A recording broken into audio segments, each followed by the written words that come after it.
Good morning, good afternoon, good evening, whatever part of the world you're in, whatever time zone you're in. Thank you very much for joining us on this live stream. We've got a lineup of YouTubers tonight. They've all got their own channels. Links are in the description below, so please check out their channels. Tonight's topic is all things mobile when it comes to amateur radio. So we're taking your comments and questions in the chat, and we'll probably digress a little bit off topic as well. Never underestimate a radio amateur's ability to digress off topic. So whilst we wait for YouTube to send out the notifications and do its thing, you've just about got time to grab yourself a drink, sit back and relax as we discuss all things mobile. Back in just a minute.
I have, yes.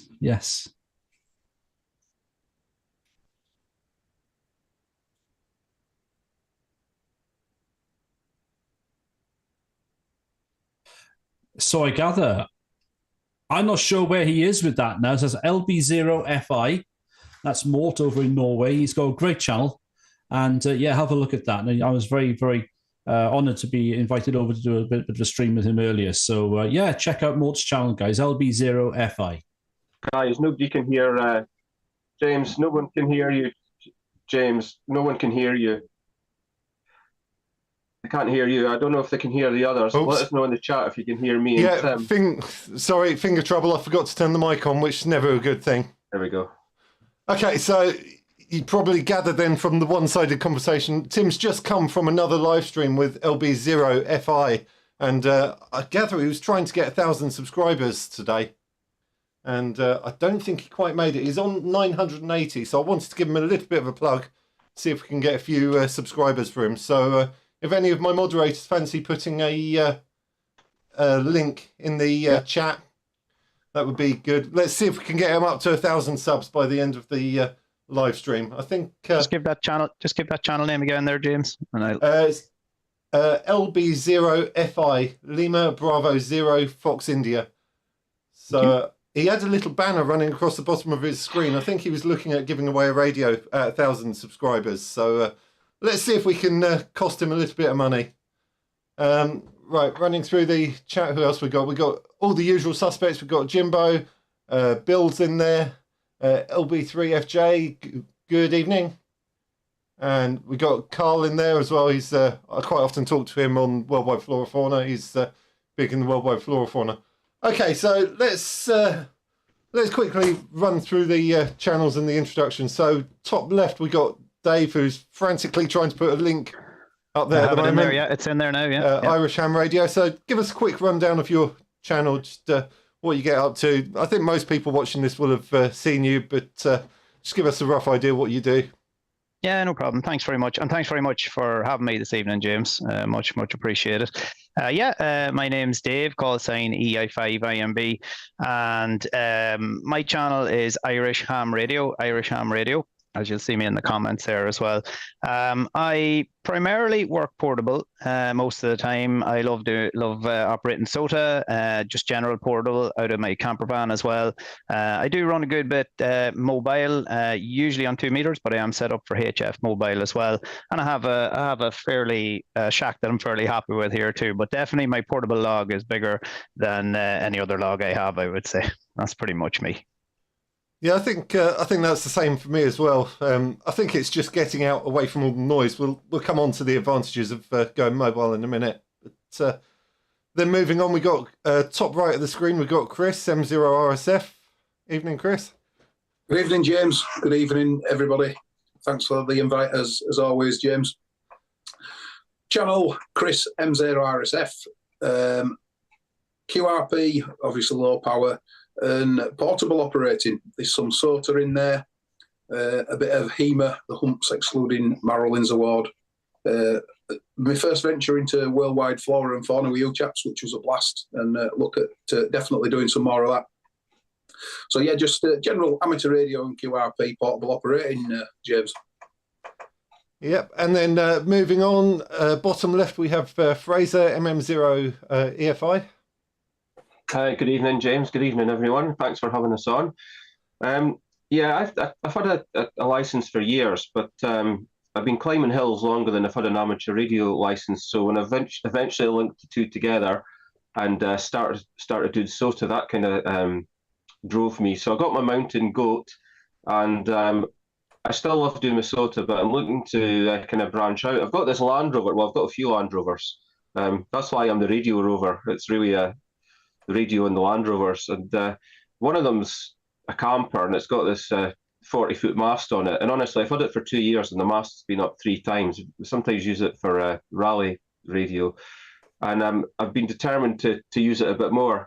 So you might have seen my latest video when I did get a chance to use it, and that's one of my missions this year, is to do more mobile work using the Land Rover, because it's a bit of a tool. It's ideal for that job. Yeah, because that antenna you put up for our worldwide flora fauna, that was absolutely phenomenal. That was was it a full wave Delta Loop 40 you put up? No, it only had 10-foot legs. It's actually like a magnetic antenna. It's a small loop basically, and I wasn't sure how it was going to perform, but I mean, I had a mega pile up and worked about 45 stations, and I was getting 5/9 reports, so it was fantastic. But that was the first time I'd ever used it, and it's only ever been used on that one band, so I need to get it out. It's actually still bungeed to the roof of the Land Rover at the minute, so it's ready to go again. And then finally, the man that needs absolutely no introduction. I think just about everyone watching this will know who he is. He's one of the nicest guys in ham radio on YouTube, and we were joking before we went live that he's the king of mobile DX, and someone said he's a bit young for that, so we've decided he's the prince of mobile DX. We've got Tim with us tonight. Well, after Wales' result yesterday, you've all been very nice to me this evening, so thank you, boys. You're helping me to sort of get over the pain of yesterday's rugby. No, I'm delighted to be invited by you boys. Thanks very much. I'm a big admirer of all your channels. You know that, and I'm delighted to be here this evening. As far as my channel is concerned, it's a bit of everything. I like to look at the theory of it. I like to look at the modelling. I like getting out and about, operating mobile and portable, and a bit like these lads. Not as hardcore as these boys, that's for certain, but it's all good fun, as we know. And yeah, delighted to be here, boys. Thanks very much for inviting me.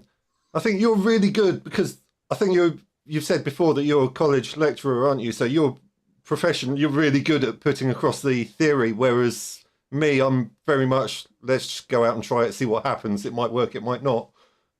Yeah, but you walk the walk, I talk the talk. So, there's differences there. I'm just a bloke who sits in a nice comfy room and just fires up a modelling software. You're the guy who goes up on the hill and risks life and limb to go up there and see if it works or not. So you've got more kudos than me with that. In fact, that's for all the four of you as well, to be fair.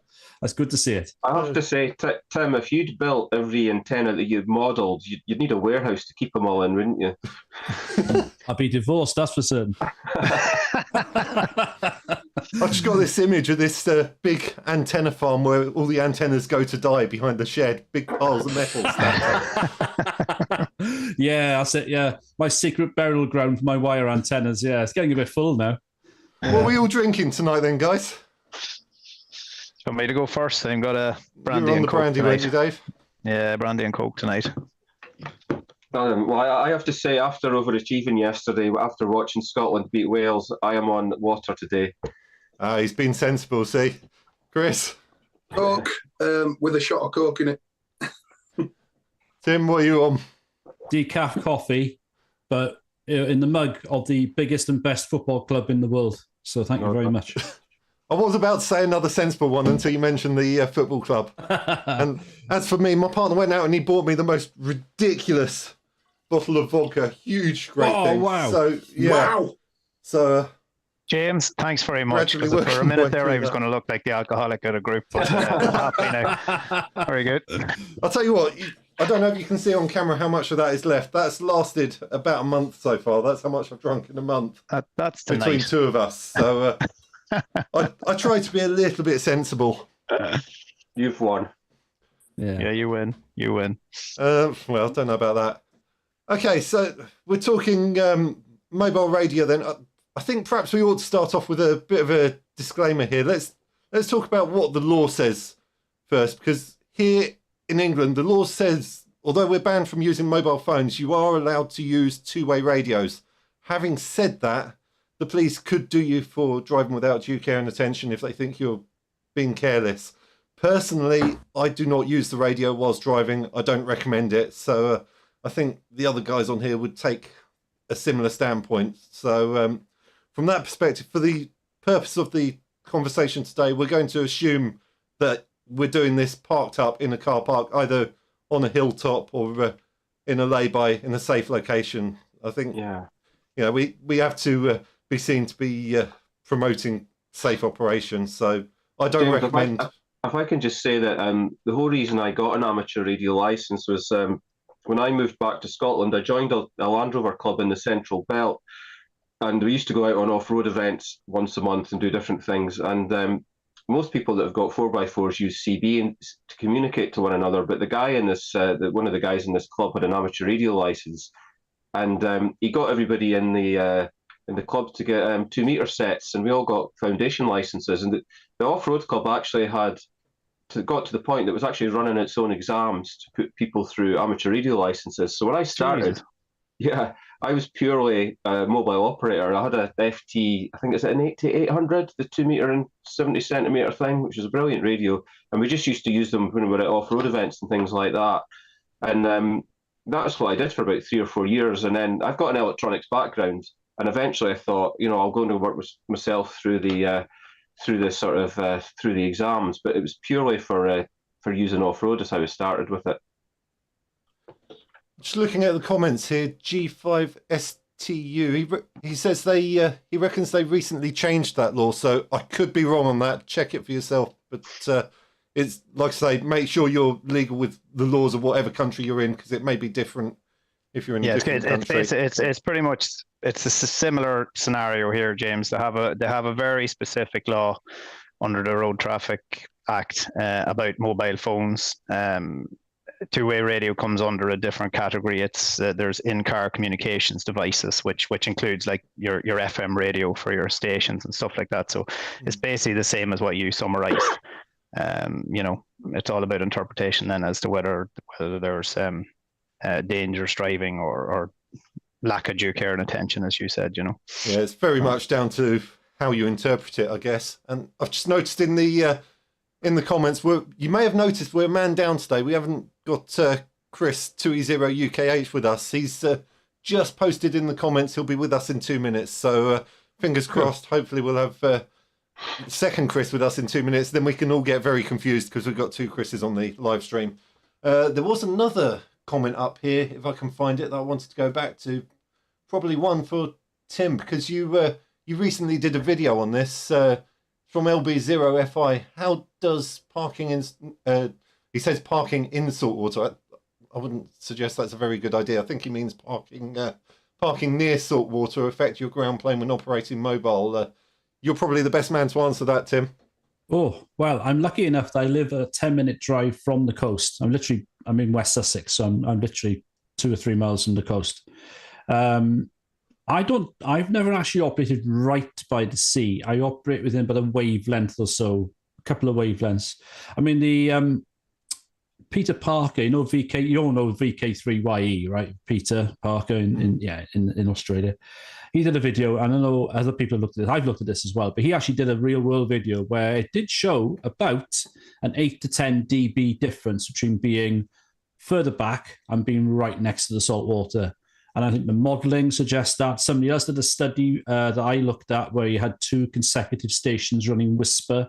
One was right by the ocean. One was about 5 or 6 wavelengths back on 20 meters. And that was a 10 dB difference. So it all points to about an 8 to 10 dB difference, which basically turns your 50 watts, whatever you're putting out, into 500 watts. So, yeah, it certainly makes a difference for sure. And I've had some good luck down there, you know. But, yeah, it does make a heck of a difference in theory and I think in practice as well. And okay, so on my notes here, I've got the advantages of mobile operation. So why do we go mobile? I think the biggest advantage is getting away from all the noise. Would we agree? Yeah, I agree. I don't know what the boys think, but yeah, I think so. Because from here at home, I've got like, if I'm lucky on 40 meters, I can get down to S3 to S4, which is really good for me. Usually nearer about an S5, S6. So yeah, when I've been portable on the SOTA Summit, you got absolutely nothing. I've turned the radio on and thought, have I plugged this aerial in? And same for when I've been mobile as well. So I think that's the biggest advantage of it. I think you notice that more now that the upper bands are opening, because you know for the last few years, I guess we've all been using 40 meters when we've been portable and mobile, and it's quite a noisy band. There's always a lot of static and atmospheric noise on that. But once the higher bands are open, you go up to 50 meters and 10 meters, and it's you turn your radio on, it's like it's not working or the band's closed. You know, when you're out away from electrical noise, and you put a call out and you get results. It's fantastic. I like this comment here in the chat. Stu says the advantage of going mobile is to get away from the XYL. There's actually a grain of truth in that, but not directly. Can I just add that straight away? It's not a direct thing, but it does get you away. And the same, more so, I'd imagine, for SOTA. You guys, you know, Chris and I know Dave, Fraser, you all do it, boys. Just getting away, just getting away from the day to day.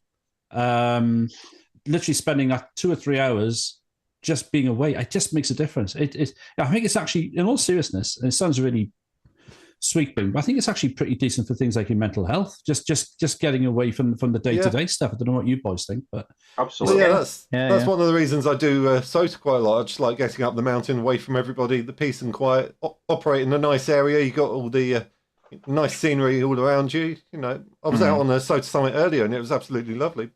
Bit chilly and windy, but it's really nice. And I guess it's the same for mobile as well. And mobile antennas are a compromise, but I think what you compromise, you make up from being in a better location away from the noise. And I think throw a little extra power at the antenna, 100 watts, you make up that loss that you might have only got 50 watts from home, for example. I mean, in terms of obviously the biggest compromise band that we probably will work mobile is going to be 40 meters, isn't it? Because I'm not sure if any of us worked 80. I haven't, but you know, fair enough if you have. But I think once or twice, but it's a massive compromise. Yeah, I mean, I think the average I'm doing a bit of research into this now, and I think the efficiency that you kind of get with a base loaded whip on 40 meters with a pretty rubbish Q, really, because a lot of the mobile whips you have got pretty low Q in terms of the coil. You're probably looking at about 5% efficiency. So you put 100 watts out peak on 40 meters, you're probably putting out about 5 watts. Now that sounds, why the hell would you do it then? But actually, if you think about it, a decent vertical quarter wave ground mounted, elevated vertical would probably have about 80% efficiency. So really, you're about 2 S points down, because if you quadruple it again. So yeah, really, Yeah. Oh, sorry, Tim. Yeah. Go on, no, I was carry just on, going Dave. to. Yeah, no, I was only going to say I don't. You mightn't have got a chance to watch that latest video of mine. It was the with the flora and fauna sort of party, you know, that James organised, and I did that exact experiment with James actually in the first QSO. Long story short, when I got there, the antenna setup I was planning to use, it was too windy to do it. So I was rushing and I stuck up so I had brought the SOTA with me, the SOTA Beams linked dipole. So I fired that up outside the camper van and I worked the lads on that, first of all, on 40 meters. Now, it still wasn't an ideal setup. The ends were pretty much touching the ground, but I was still 5'9". To James at the time.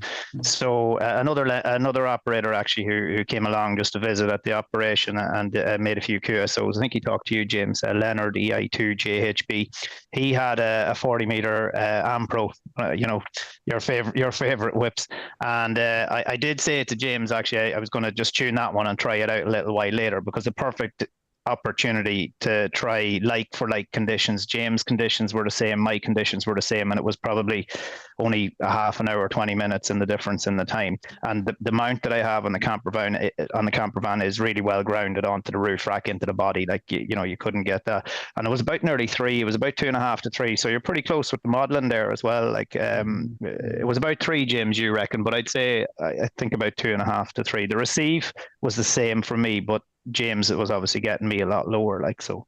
So that was a good test, real world test, you know. There was a noticeable difference between it, definitely. Yeah. And the thing is, I think you touched on it there, Dave. I think with the short skip, I mean, if everyone's going to be S9 anyway, which people usually are, then if you're S8 or S7, you're still going to be heard by a lot of people. And of course, the thing is, if you've got an S6 noise floor and you get out and you've got 0 noise floor, then you've made a hell of a gain just purely on the receive, haven't you? Yeah. You can hear people who are S3, S4 and probably work them. Yeah. You would never do that from home, would you? You know, no, it's a heck of a difference. Yeah. 40's got quite noisy here at home for me now. It's pretty, you need to be a strong signal. I couldn't hear you at all, James, the last couple of times. You've been out a lot recently. I haven't been able to hear you.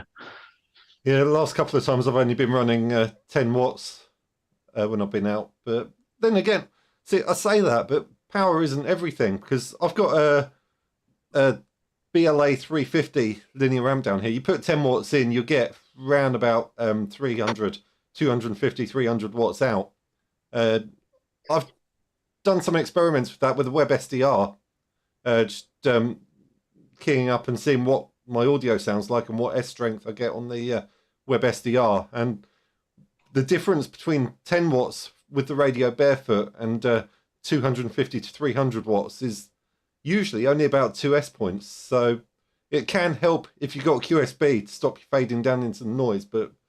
And if you're trying to punch through a pile up, those extra couple of S points might help you out. But surprisingly, there's not actually that much difference. No, I do think, though, if we're talking about, you know, a lot of us mainly operate portable, and then, you know, last time we were all out doing that worldwide flora and fauna, we were mobile. And I guess when we're portable, and when Dave and I always have this argument, Dave likes to take his battery and his big radio, and I just use QRP. Chris is QRP. James, you're quite often QRP. But the mobile operation gave us all a chance to actually, to run a bit more power. And even again, going back to Tim's point, if you're using a bit more of a compromise aerial whip on your car, the fact that you're shoving 80 watts through it or whatever, you know, it kind of gets you back to where you started from, and you're still in a low noise environment. I'm so used to operating on summits exclusively that I was paranoid that I wouldn't make any contacts when we did the worldwide flora and fauna. Because I was in high ground, but I did have sloping ground on sort of 3 sides to me.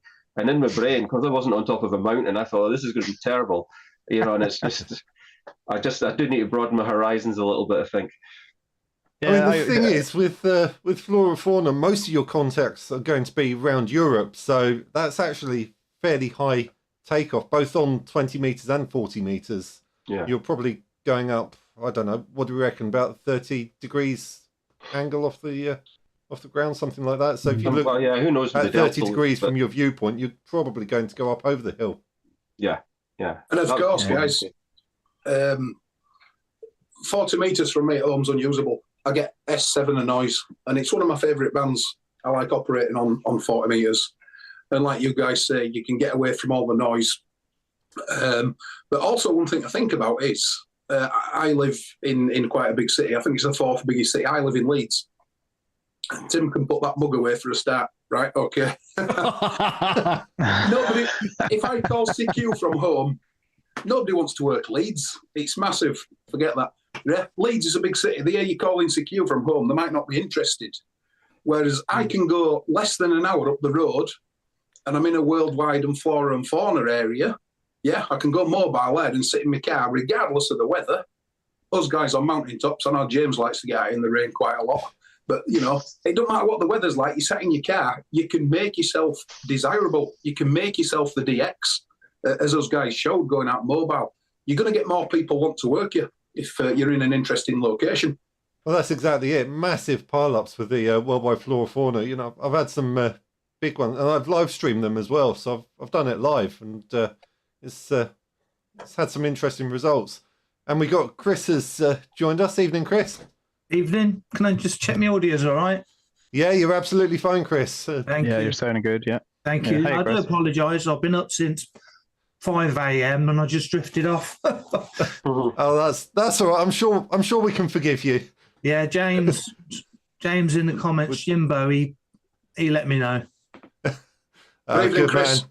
Evening, everyone. Well, we're glad you could join us. Just give us a quick rundown. I think most people who watch my channel will also know you, but just give us a quick rundown of what you do on your channel. A quick introduction. Yeah, well, it's like the title says, digital and analog. Everything digital and analog. That interests me. So I go out mobile and do HF.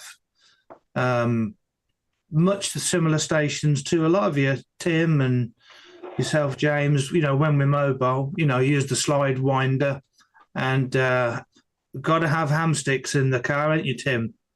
Oh, it's against the law if you don't.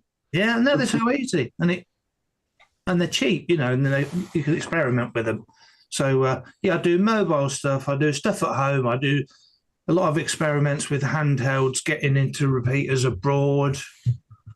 Do a lot of 10-meter FM stuff at the moment. Even repeaters, getting into repeaters abroad. Yeah, Like 'cause the your KQ favourite trick is on your live streams. You like getting into the New York repeater, don't you? That's always a good laugh. KQ2H 29.620 FM. We can get into that quite easily at the moment on 10 watts from the UK. Anyway, that's a brief rundown. Okay, so we started talking about various different types of antennas. So the Ampro, I actually really like the Ampros. I've got a 20-meter version, and as I think it was LB0FI said in the comments, he easily gets into the States on that, and I concur. I've done that multiple times on the Ampro and the Slidewinder. The Slidewinder's a really good antenna as well. Very good. The one setup I wanted to talk about was, Tim, you had you've done a few videos. You had some interesting setups. You've got a whip on the car, and you actually put a tuner on the roof of the car, which looks like a bit of a monstrosity, but you've had some good results with it, haven't you? Yeah, I mean, I'm a bit naughty. It's probably not. That's probably more portable than mobile. So let's put that disclaimer out. I think I need to start signing up portable with the old tuner on the. I can't really drive off with that. Yeah, what I've got those MRQ 213 whips. They're like the MFJ 1979 cheaper version, if you like. And the good thing about them is they're telescopic, so you can go from basically anything up to about 5.5 meters long, which is I know you use one yourself, James, I think. So they're very versatile. So I've managed to find a length. It's about 10 feet or so, just over 3 meters. And that gives me a tune. I mean, the tuner likes it between 15 and 10 meters. First of all, I use a mag mount. I'm going to upgrade my grounding as well this year. That's one thing I'm definitely going to do. But I use a mag mount, single mag mount with the whip on it, the telescopic whip on it. And then I've got literally a toroid, a choke right at the feed point. So I've cut off the coax and the mag mount, but literally just cut off enough to have left enough to have a choke at the feed point, and then literally a stub of coax going into directly into the tuner, and then coax and the tuner into the car. So I try to match it at the feed point if I can. And it gives me 15, 12, and 10. And those are my three favorite bands at the moment because they're great fun. You can work a heck of a lot of good stuff on 10 meters at the moment. You guys all probably know all that as well. And 12 meters, I'll tell you what, 12 meters, I'm developing a really big soft spot for 24 megs at the moment because it's just one of those bands where it's just so quiet. And then you put a shout out and suddenly, bang, you've got North America going back to you in the afternoon. You have a little pile up then on 12 meters. You know, it's one of those bands a lot of people listen to but don't call out on. So I'd really like 12 meters as well. So yeah, to cut the story short, it's worked okay. But I'm looking at the possibility of getting a screwdriver around 10 next, maybe. But that's possibly the next thing. That's more to do with me being too old and too creaky to get out of the car and adjust the whip all the time, and being lazy, really. I think I have to sit in the car and adjust it. But you are paying a lot of money for convenience then. So I'm still toying with that idea at the moment. Kind of brings. I was just going to say, kind of brings on to the. Oh, sorry, Glenn. Yeah, I don't know. I was just saying, I've had the ATAS for years. It's a wonderful aerial. I've not got one at the moment, but I've had one for like over 5 years running. Back to you, Dave. Yeah, no bother. Sorry, no, I was just going to say it sort of brings into that one of the things I know you were thinking of talking about, James, was you mentioned it there, Tim, about whether where the portable changes into mobile and the mobile changes into portable. And, let's put the cat amongst the pigeons on that because a lot of people have their own ideas. Exactly. I think so. Yeah. So I know. Well, I'll kick it off. I suppose for me, it's that thing of in the camper van, the antenna would be, well, now I suppose could potentially be permanently fixed on the van, but the radio is not. So the radio is the antenna is wired into a switch in the sort of the living area of the camper van, but because the radio is sort of sitting on the table in the camper van on the separate battery and all that, and not, shall we say, part of the infrastructure of the vehicle, you couldn't use it mobile like that. I would sort of call myself portable in that scenario, but then in the Amarok, or the Hammerrock as I've been calling it, that I would call mobile, because when it's in there, it's actually fixed into the body. It's actually in behind the back seat, and it's wired to through the extension thing onto the dash and everything else. Like, so that would be my sort of way of separating both. Yeah, so I think I'd probably agree with my definition for me is whether or not you would drive with it down the road. So for example, what have I got down it? Like the MRQ 213, that's quite a big whip, as we said, 5 meters. And with that on a tiny little single mag mount like that, I would not want to drive with that down the road. So although I guess arguably it's a mobile antenna, I always sign portable with that because, well, it would end badly if you tried to drive down the road with it. Not as badly as if I drove the Land Rover down the road with a 40-foot mast up, which I almost did, because it's got it takes about 20 minutes to collapse back down once you open the air valve, and I got back in the Land Rover. I was about to drive off, but thankfully there's a warning light on the dash that says mast up, so that was on, and it was the only thing that stopped me driving off. But the problem with a lot of the roads around here with HF antennas, even with the Ampros, I use an Alpha Moto FMJ. You might not be familiar with it, but it's essentially it's a very compromised antenna at the end of the day, but it's got about a 5.5 foot whip on it, and there's a matching unit at the bottom, and you use it with a tuner. So I've all that fitted in the Jeep. And it works good up to 20, 40. I contacted you on your mountain goat activation on 40, actually, Fraser, that time. So it will work on 40. But the whip is massively flexible. Like, so there's no problem even if it hit a tree, not even a foot above the roof of the vehicle. Like, it'll still just bend over and flip back. The big problem with the Ampros I find for going mobile is that they're solid, up to a meter or whatever it is, a meter and a bit. And over here, anyway, most of the roads that I'm driving along, like, there's trees coming over the top of them. So, like, you're just not going to I put it up and I had it 2 days up, and on the second afternoon, it hit a tree, and it was snapped. So I moved back. I took down the Ampro again, and went back to the Alpha Moto.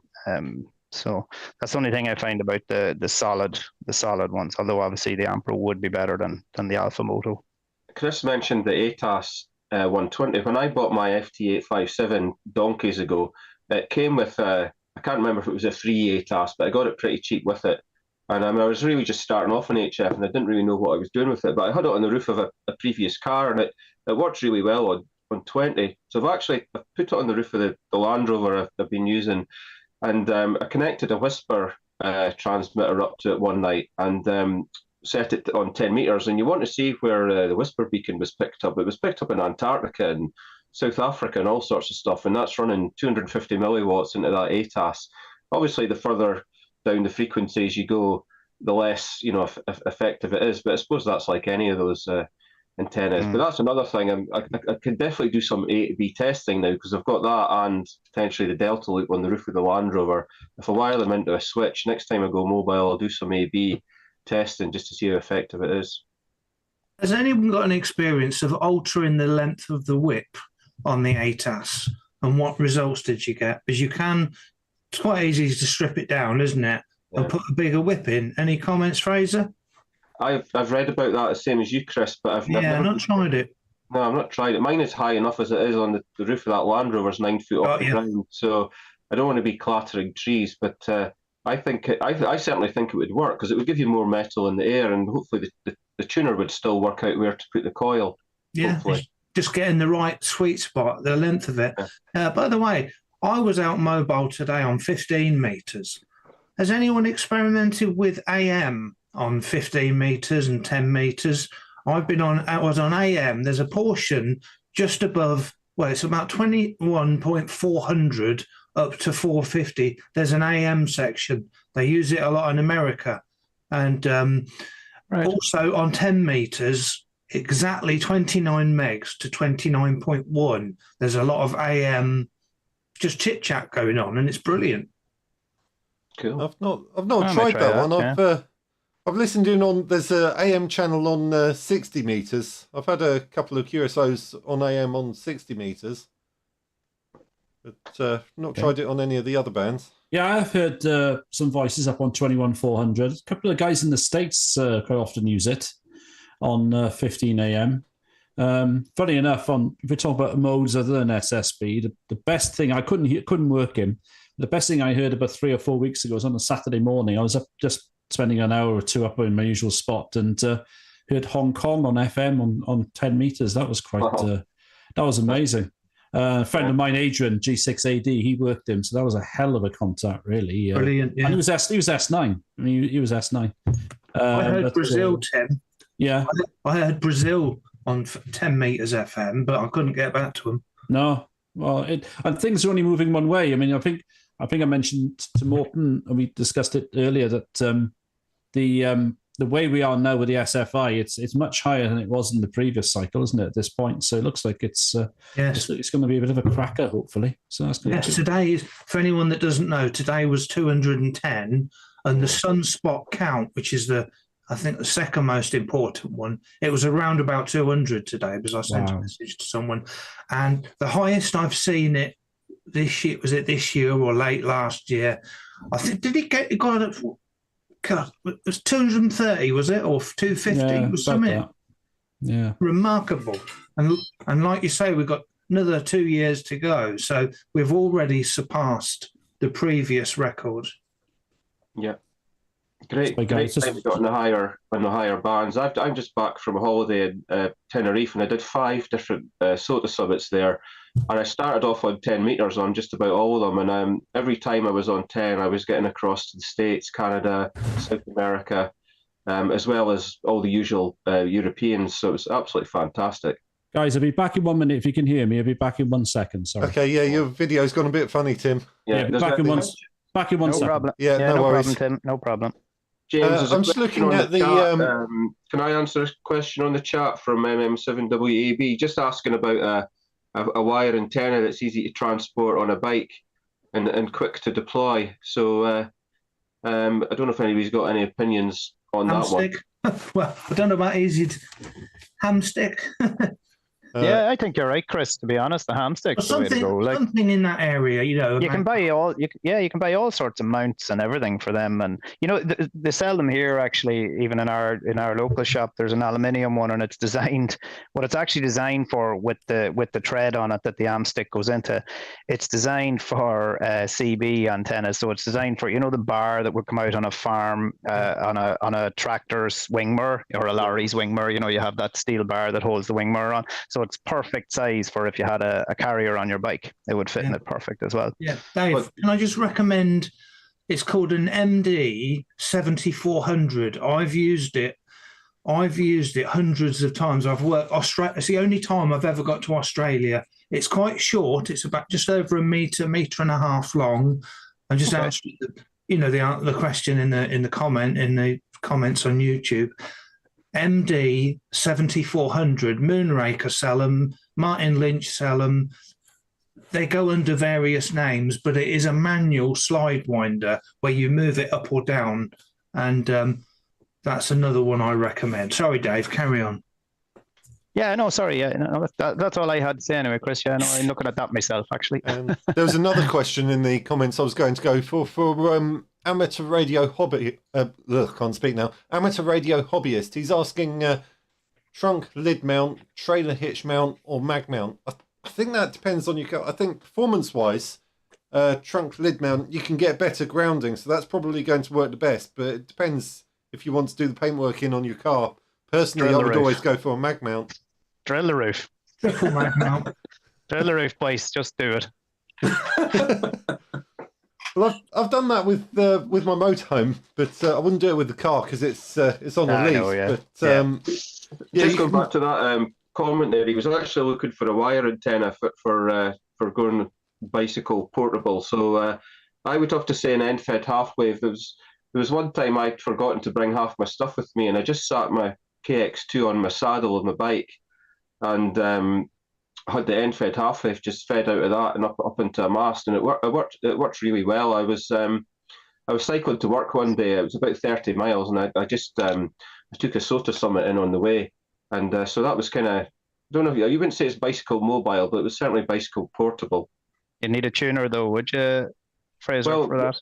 Or an end-fed half wave is resonant if you put it properly on. Which one would you recommend? The 49-1, or like I mean, if you wanted a short one, I think a 9-1 with a 10-meter length of wire. And well done for spotting that. It was that what he was asking about, Fraser.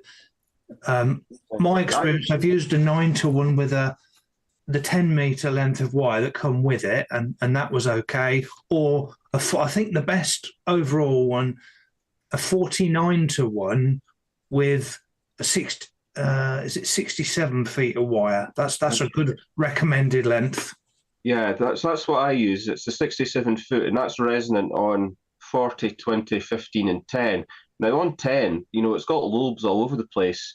But when I was in Tenerife, I had a Summit. I could only erect a long wire. I couldn't put my 10-meter vertical up. And I got loads of DX on it because the band was fully open. And when the band's fully open, you do a bit of wet string will get you contacts. But the 9-1, I use a 9-1 on a 41-foot wire as well. But that's more because I've got a tuner inside my KX2, and that'll tune that up. But if you cut your end-fed half wave correctly and you're running QRP, you don't need a tuner. Well, even running QRO, I've done that with 100 watts from my 857, and the SWR is low enough for it to be usable. I've found end-fed half waves tend to be fairly forgiving. 7-meter spider beam mast, you can either put it as an inverted V, or I've often run it as an inverted L, so straight up, then down at an angle. Yeah, you could do lots that works quite well. And it doesn't seem to affect the tuning on it either. They seem to be fairly forgiving. Yeah, sorry, James. I was just going to say the 9-1, for anyone that doesn't know, is good for a random length. That's right. It's good for this is from what I know, a random length, although it comes with a 10-meter. So that's a good starting point. And a 49-1 is better for recommended lengths, isn't it? And there's lots of information online on good recommended lengths, and 67 it hits quite a sweet spot. Because, like you say, it tunes up it doesn't need tuning up, but it's resonant everywhere. Yeah. So Chris, just what lengths were you recommending with that 9-to-1? I didn't realize that was the sort of difference there.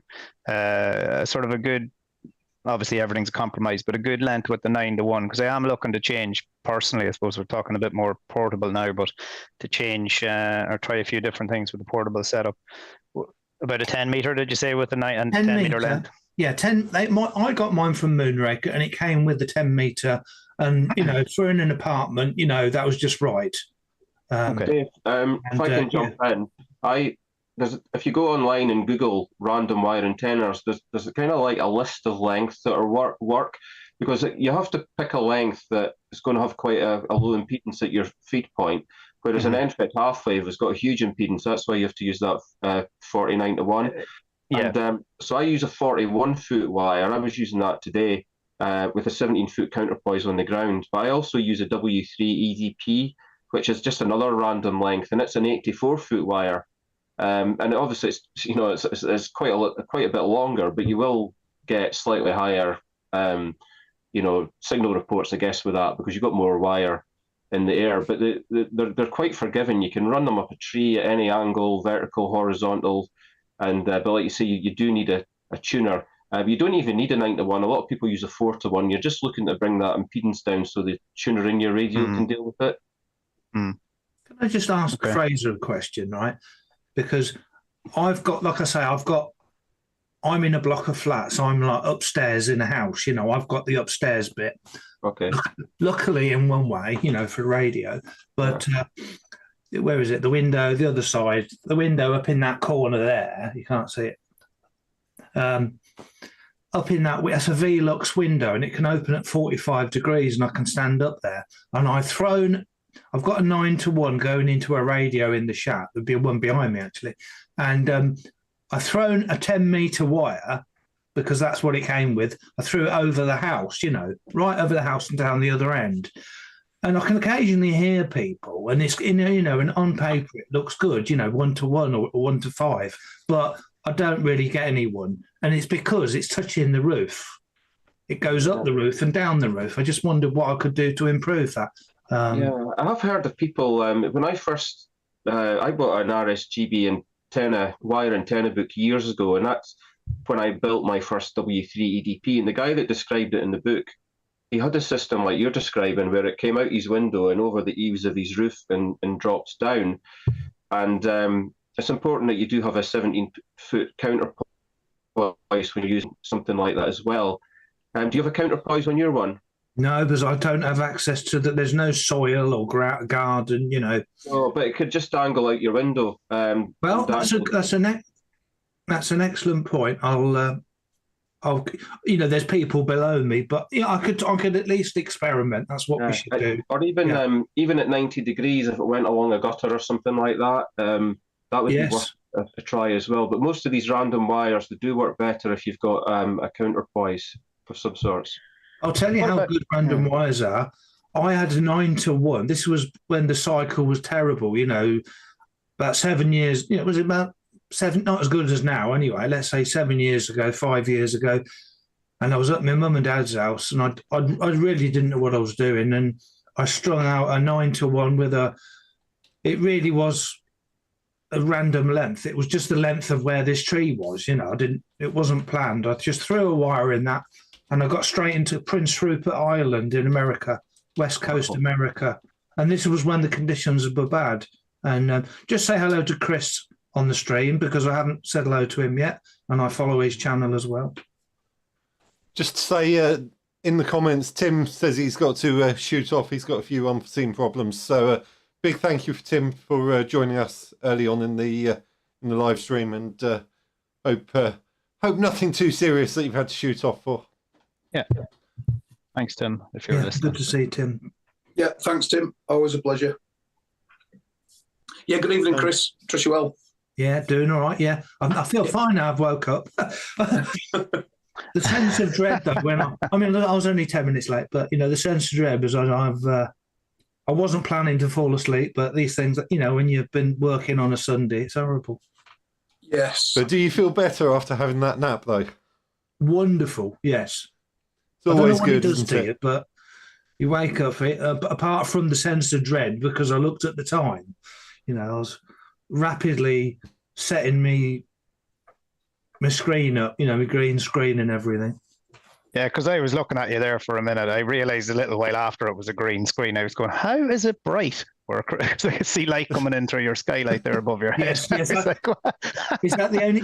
Thank you. Is that the only thing that gave it away, Dave? It is, yeah. Because it's not bright out. Yeah. I did notice as you stood up and walked off to the side, you did your weird ghosty kind of impression. That was yeah. That was quite funny. But no, the green screen. It's just a rolling video. It's a rolling video of my shack when it's tidy. And on the rare occasion I go live, it's very handy, because really, if I bring up the green screen, going to backgrounds and effects here, I can have none. That's the real mess I've got going on. I'm not sure whose is worse, yours or mine. I mean, I deliberately angle the camera so you can't see a lot, but I've got a shelf up here which is just stacked full of old dummy loads, and I've got a 2 metre linear amp, all sorts up there, a load of camera equipment as well, and off to the side behind me, you can probably just see it in that corner there, I've got a load of antennas and tripod mounts and all sorts, so mine's a minute, and over in that direction you can't even see it, it's even worse. Yeah, I'm not even going to describe mine. That's not too bad at the minute, but it's the spare room. Let's just say that's my shack. It all looks like your Radio Shack, every one of you. And the trouble is, the more fancy you make it, when you're short for time like me, it's a nightmare, because I was trying to get it all right, because you've got the lighting to think about as well. And to have a studio that you can just jump into, you just press a button and everything's set up, got your computer all set up for streaming, if the kids have been using it or someone else has been using it, you just need a setup, a computer setup, a studio that you can just switch it on and it's exactly how you left it, and it will just work. Yeah. Can I ask a question on the mobile side of things? That's all right, guys. Sorry, we're digressing a bit, aren't we? No, that's okay. That's all part of the fun. It's always going to be like that. I was just going to. It's just something I was curious about. We've kind of talked about HF mobile a lot.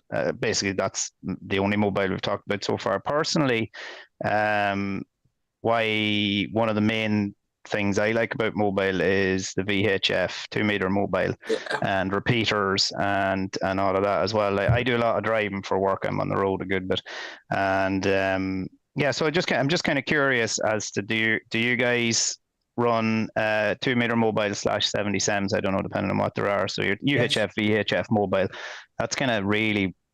That's quite a lot of what the mobile I do. I do you do operate HF also, as I said, but that's a little bit more tricky, like to just easily, you're not dealing with set channels you're dealing with, so yeah, just curious. Anybody else do that? Not very often. I do a bit with Raynet, so I've got sort of like a temporary setup, just a mag mount I stick on the roof for it, dual band mag mount. I've got a quarter wave whip which I can stick on the roof of the camper van as well, which works quite well. Obviously, huge metal roof on that, so good ground plane. Works well. I think on my channel there's one video when I'm operating VHF mobile from a high spot not far from where I live called Otley Shevin, which overlooks Leeds and Bradford Airport, which is a good spot. It's about 900 feet above sea level. But you'll know this spot probably, James, out in the Peak District. You might have heard of Home Moss, where the TV transmitter is. There's a SOTA summit there, isn't there? Yeah, Black Hill. Black Hill, yeah. I've only activated it once. I actually came at it from the other side to the mast. Yes. I think it's quite boggy down there, isn't it? Yes, I go up the same way as you from the A635. But at the opposite side of Home Moss, there's a little car park, and I think it's 1,700 feet above sea level. Wow. Which is well elevated. I'll get a video, I'll get up there and do some HF. So people watching this, maybe that they might be new to hobby or not so new. They might live in quite a compromised location for VHF. They might not hear very much. Get on high ground. Get in your car. Even with a handheld, going for a walk somewhere. There's a park not far from me, 300 or 400 yards. It blocks my signal going south. But I go up there with a handheld, I can hear all sorts of things. But yeah, I've had some fun VHF from high ground. Yeah, VHF is a lot of fun, isn't it? VHF, Yeah. Just with a handheld, like you say, if you've got nothing else. Even a handheld in the car, the handheld in the car with a mag mount in a good spot, you can have a lot of fun. You know, this is what got me drawn in initially. Just using a handheld on its own with rubber ducks on the east coast of England on cliff tops. I was opening repeaters in the Netherlands, and that's what actually got me started. And you know, on a repeater, you can reverse it so you can listen to the input. And I noticed I could hear the people directly on the input. And that told me I could arrange a simplex contact. And we tried that. And that's what led to all these crazy experiments. And I've done it so many times, hundreds of times, this contact abroad from one handheld across the water. I tried it on FM mainly, and then I tried it on D-Star. It didn't work. And then I cracked it on DMR. So each time, just trying different experiments. Yeah, I think that's the thing about the 2 meters. That's kind of why I brought it up. It's very accessible. I know that you have the foundation license. Again, I'm not exactly familiar with what that allows you to do or not, but I know that Fraser mentioned that it kind of would have been the start off on the VHF side of things in the Land Rover and all.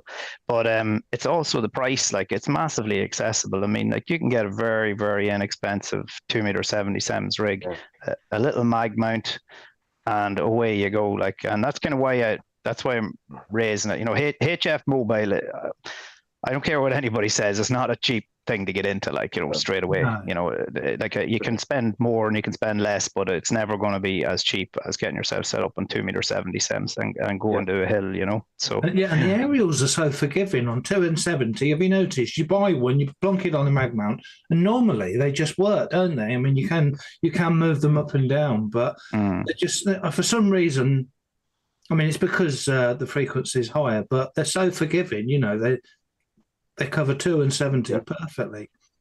I've Dave, to answer your question, I've got an FTM 400 in my other Land Rover, the one I used to drive back and forward to work every day.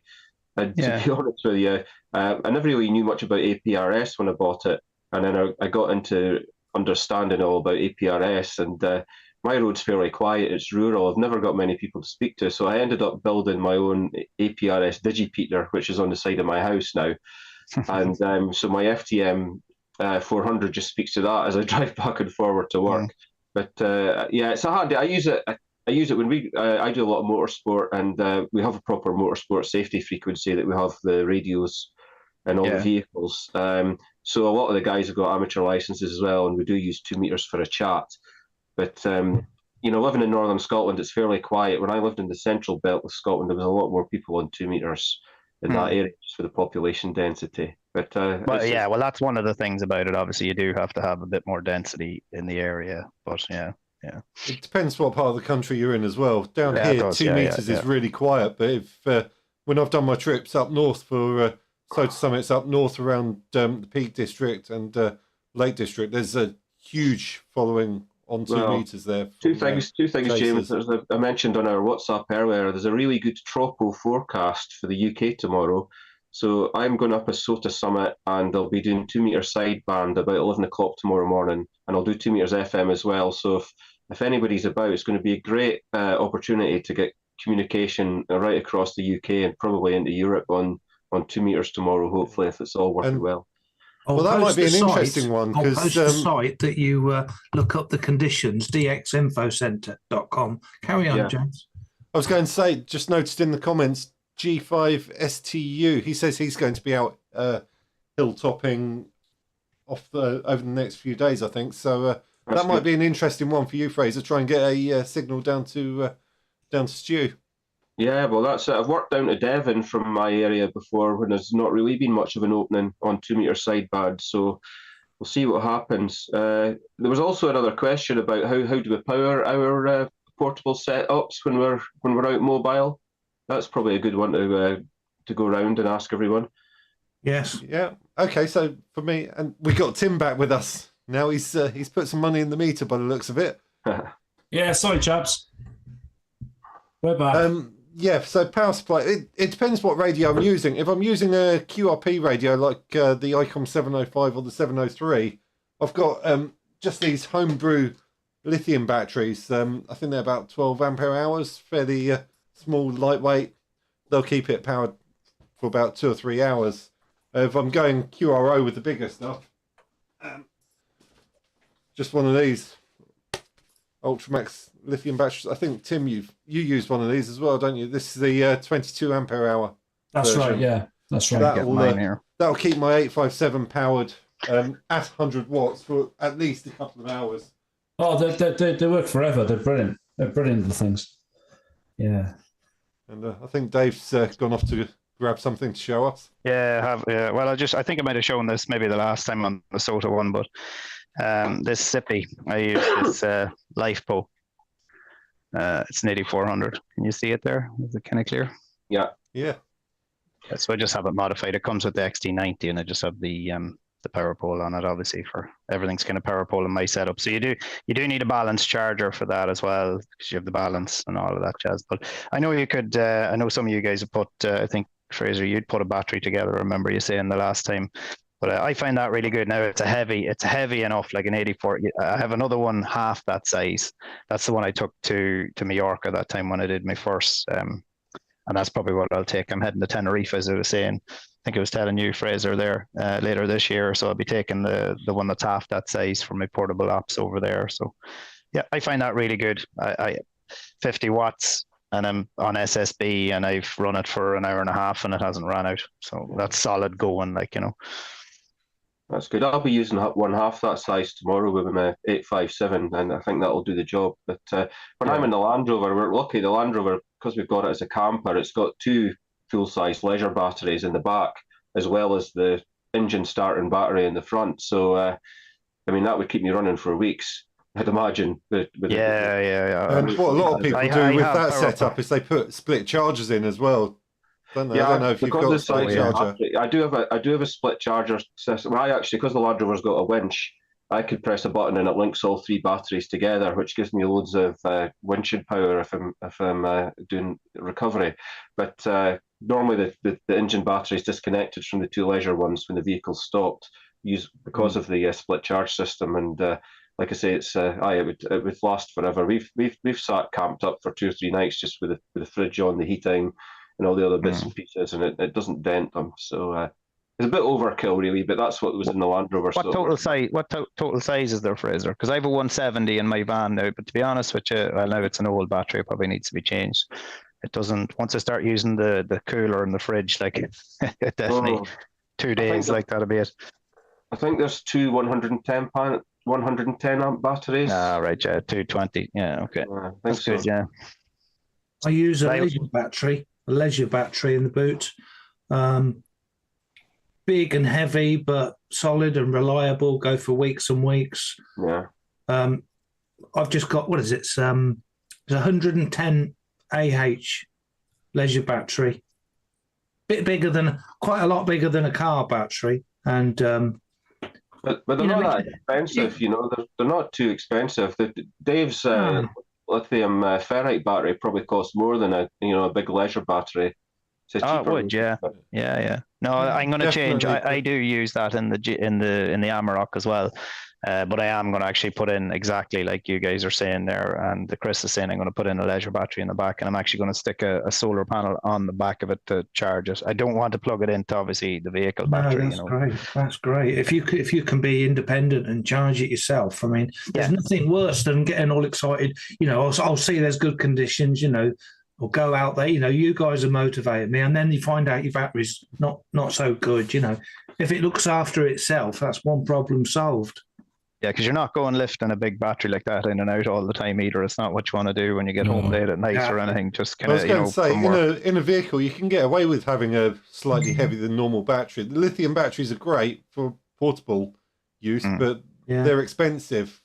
The lead acid batteries are cheaper. Cheap option. You can get away with it in the car, even. Is that a Nissa? Is that a Nissa, Chris? It's a Yuasa. It's a Yusa. Sorry, Yusa. Yes, they've been going years, haven't they? That company. Yeah, 3.2 amp hour. 3.2 amp hour alarm battery, which as I run low power, that'll run my 817 for ages. Absolutely ages on 5 watts. That brilliant. Heavy. I've got a couple of LifePo 4, LIFE PO4. You know, they're super lightweight, aren't they? That's the main thing. What's Tim showing? What he got? That's what that is today. I'm showing a Tracer battery. I've had this for 6 years. It's a 22 amp hour LifePo 4. Holding it with one finger. It's quite light.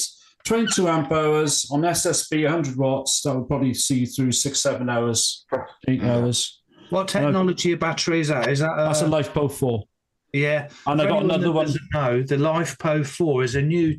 You need a special charger for it, don't you, Dave? Dave was, showing it. I think it was Dave showing us what he had. Yeah, I'll show you the charger now when you're chatting. You need a special charger. Yeah, but it's just so if you've held a normal battery and noticed how heavy they are, a LifePo 4 is just unbelievable. You wouldn't believe it until you've actually held one. Oh, they're brilliant. Do you agree, Tim? It's I wouldn't imagine it could be. Yeah. The other good thing about them as well is the fact with LifePo 4 is it will give you a very consistent rate of voltage until literally it's about 90% discharged. So even with a LifePo 4, if it's 90% discharged, you're still getting 12.7, 12.8 volts. Whereas you try doing that with a lead acid, I mean, if you go down below half of it, half discharge, it'll be about 12 volts. You don't use it after that, because if you keep doing that, you'll ruin it within a few charges, basically. So LifePo 4s, they keep going until bang, right at the end, they'll just drop off. And with the lead acid, there'll be a general degradation all the way down. Well, that's what I find with the leisure battery. It's a lead acid, and I find that it might be still fine if it's not doing anything. It's still up at 12 point something volts, but once you start keying up, it starts dropping. Because I have a voltmeter on the battery, and I can see that once when it's half used, like it's going below 12 volts now. As I said, it's 11 years old at this stage, so it needs to be changed. Well, it's done well. Yeah, it's done well, but I just noticed, as you say, the LifePos will hold it. That's the charger there, just that's one charger. I mean, there's all sorts, but that's quite a popular one. I'm sure you've probably seen these in different places, these Sky, IMAX B6AC. So it has the balance ports, and again, I just use power poles. So power poles, yeah. Just if anybody wanted to see it, but I mean, there's all sorts. You can get different types. Question in the comments. Anyone mess about with solar panels? Anyone solar charge their batteries? Because I've got a solar panel on the roof of the motorhome. I've actually got a split solar charger there. My motorhome's got 3 batteries in. I've got the start battery. I've got a battery for the heating system. I've also got a battery for all the ancillaries in the back. So what I quite often do is put the radio into the ancillary batteries. So basically, I'm charging up all 3 batteries from one solar panel. It works. That's good. Works pretty well. That's good. Yeah. Unfortunately, it's a bit noisy on HF. James, is it? Sorry, what was that? Your camper van's not a Tesla, is it? No. No, it's a bit cheaper than a Tesla. All over the place. Yeah, solar panels is something I'd like to do, but it's very time consuming. It doesn't charge quickly, does it? You need to spend a lot of money to get something decent. And in the UK, you haven't got much sun hours time, have you? So I think it depends on the type of operating you're doing as well. Yeah. For me, I tend to go out. I tend to do flora, fauna, and so I'm only on the air for about an hour or two. And even for Tim's event that we did recently, 145 Alive, I was on the air for 3 hours, but the battery capacity I had there was more than enough to keep the radio going. If you have one of these, so do I really need to charge it as I go? If you have an ultra low power radio, something that hardly draws any current, like a true SDX or something, you can actually roll out a solar mat and run your radio from the solar panel without a battery. Wow, I've seen that done. That's good. Yeah. Not very often in Ireland there.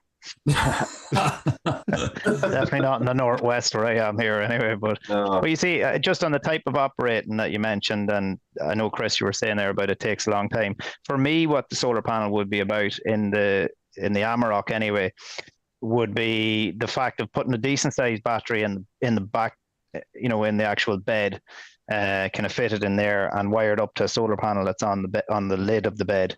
And it's more so that whenever I finish operating, that I mightn't be operating again then for a couple of days or whatever, that over them days or that week, it would be charging away, trickle charging. So it's a case of not having to remove this battery out of the vehicle every time to charge it.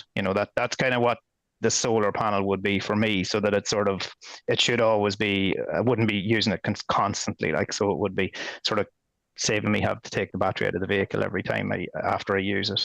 That's only just for how I would be operating, Okay, so what do we reckon on radios then? What radios were you all using? Because Chris, I know you've got a Icom, I can't remember the model number. 7100. Yeah. I use my 857 quite a lot, and Tim, you like your 891, don't you? Yeah, got to have an 891 in your life. Come on. Yeah, I was threatening to upgrade one. Hey, Dave knows. I'll tell you one thing, boys. Bang for the shack radio too. Ah, yeah. I mean, the receiving, it's great enough, Dave, isn't it? They're brilliant radio. I have two. One I dedicate to portable and mobile, and then I have one here permanently fitted in the house as well. I'll tell you, bang for buck. I mean, I don't much the over in Ireland, but they're about 700 quid, aren't they? New now, which isn't cheap. But if you compare that to, I think they're great value for what they are. They really are great value. And I'll tell you one thing: the second-hand value is really rocketing up with them as well. I mean, you go to one of the well-known emporiums in England, and you're still paying 600 quid for them second-hand. You probably get them a bit cheaper than that in the open market, I'm sure. But a lot.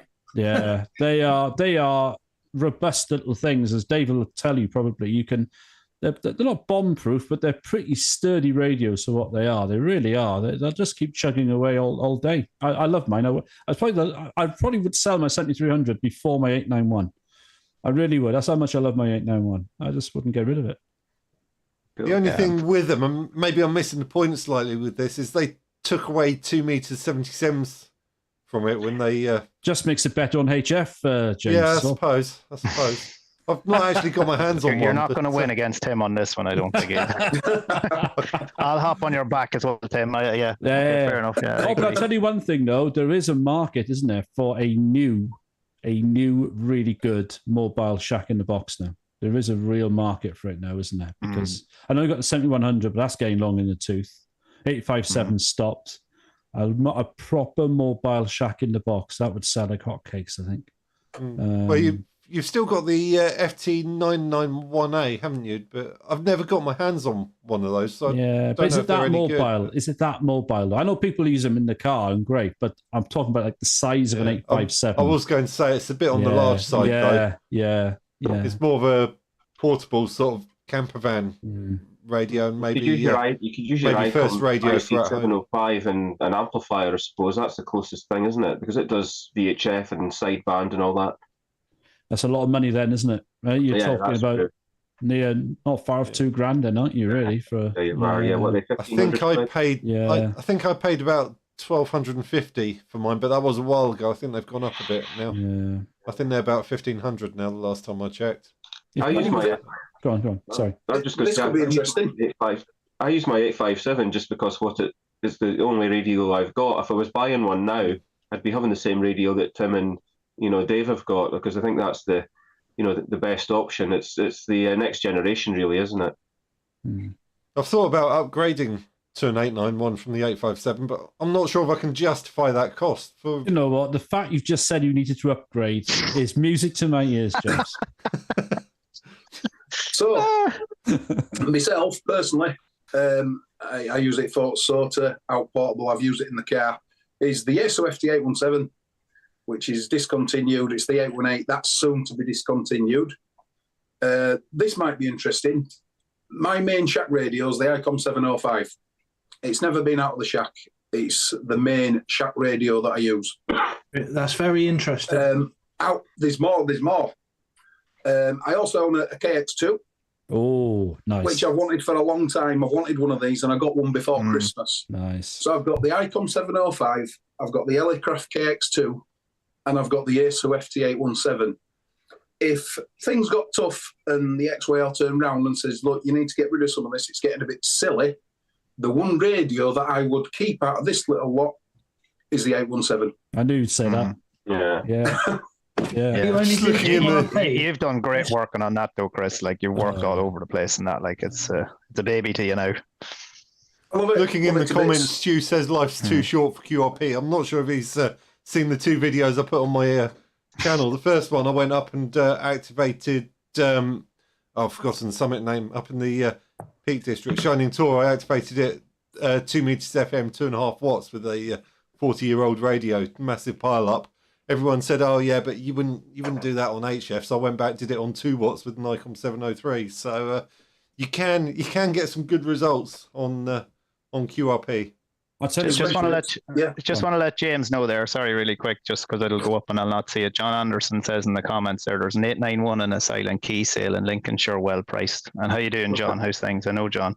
So there you go. You might get that, James.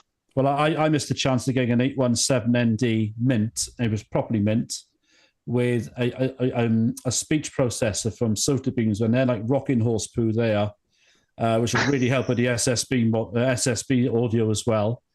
It was absolutely mint. There was 1 or 2 other stuff in it as well. I think there was an external speaker with it for 400 quid, and I was just too slow, and I could have got it. And I'm kicking myself now. They're going for silly money at the moment. I know. For 400 quid, I mean, that's more than it's just, yeah. I mean, they're going to go for north of 500 quid, aren't they, second hand? Yes.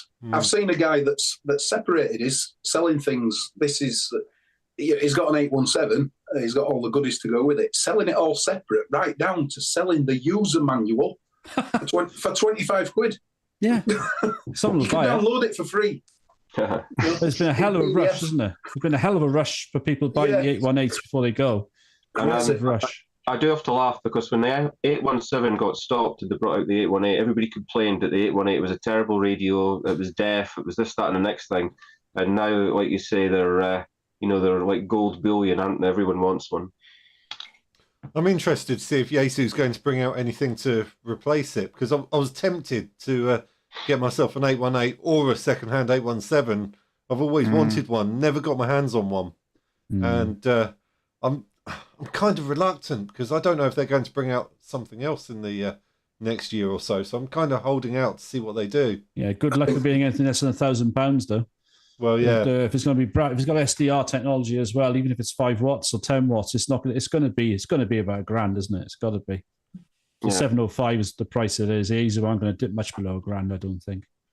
Well, yeah, James, it's going to have to compete with the 705, isn't it? I've got a question, James, that could put a cat amongst the pigeons.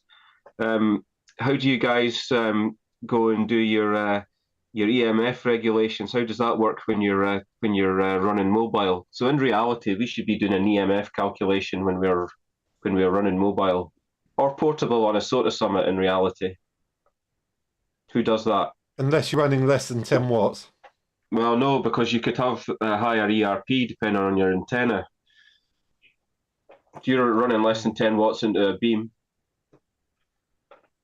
I think the thing is, you're supposed to keep people. There. Yeah, I think you're going scratchy there, Fraser. Yeah. What are you saying, Fraser? Sorry. Well, no, I think the thing is, you're supposed to make sure no one enters that safety zone around the antenna, aren't you? So I think if it could be as simple as you stop keying if someone goes that close to the antenna, and you just verbally tell people to keep away from the antenna if they get too close. Exactly, and just be aware of your space. Your surroundings. If you're mobile, you know who's in range. Who's nearby. You look around. But it's a very good point.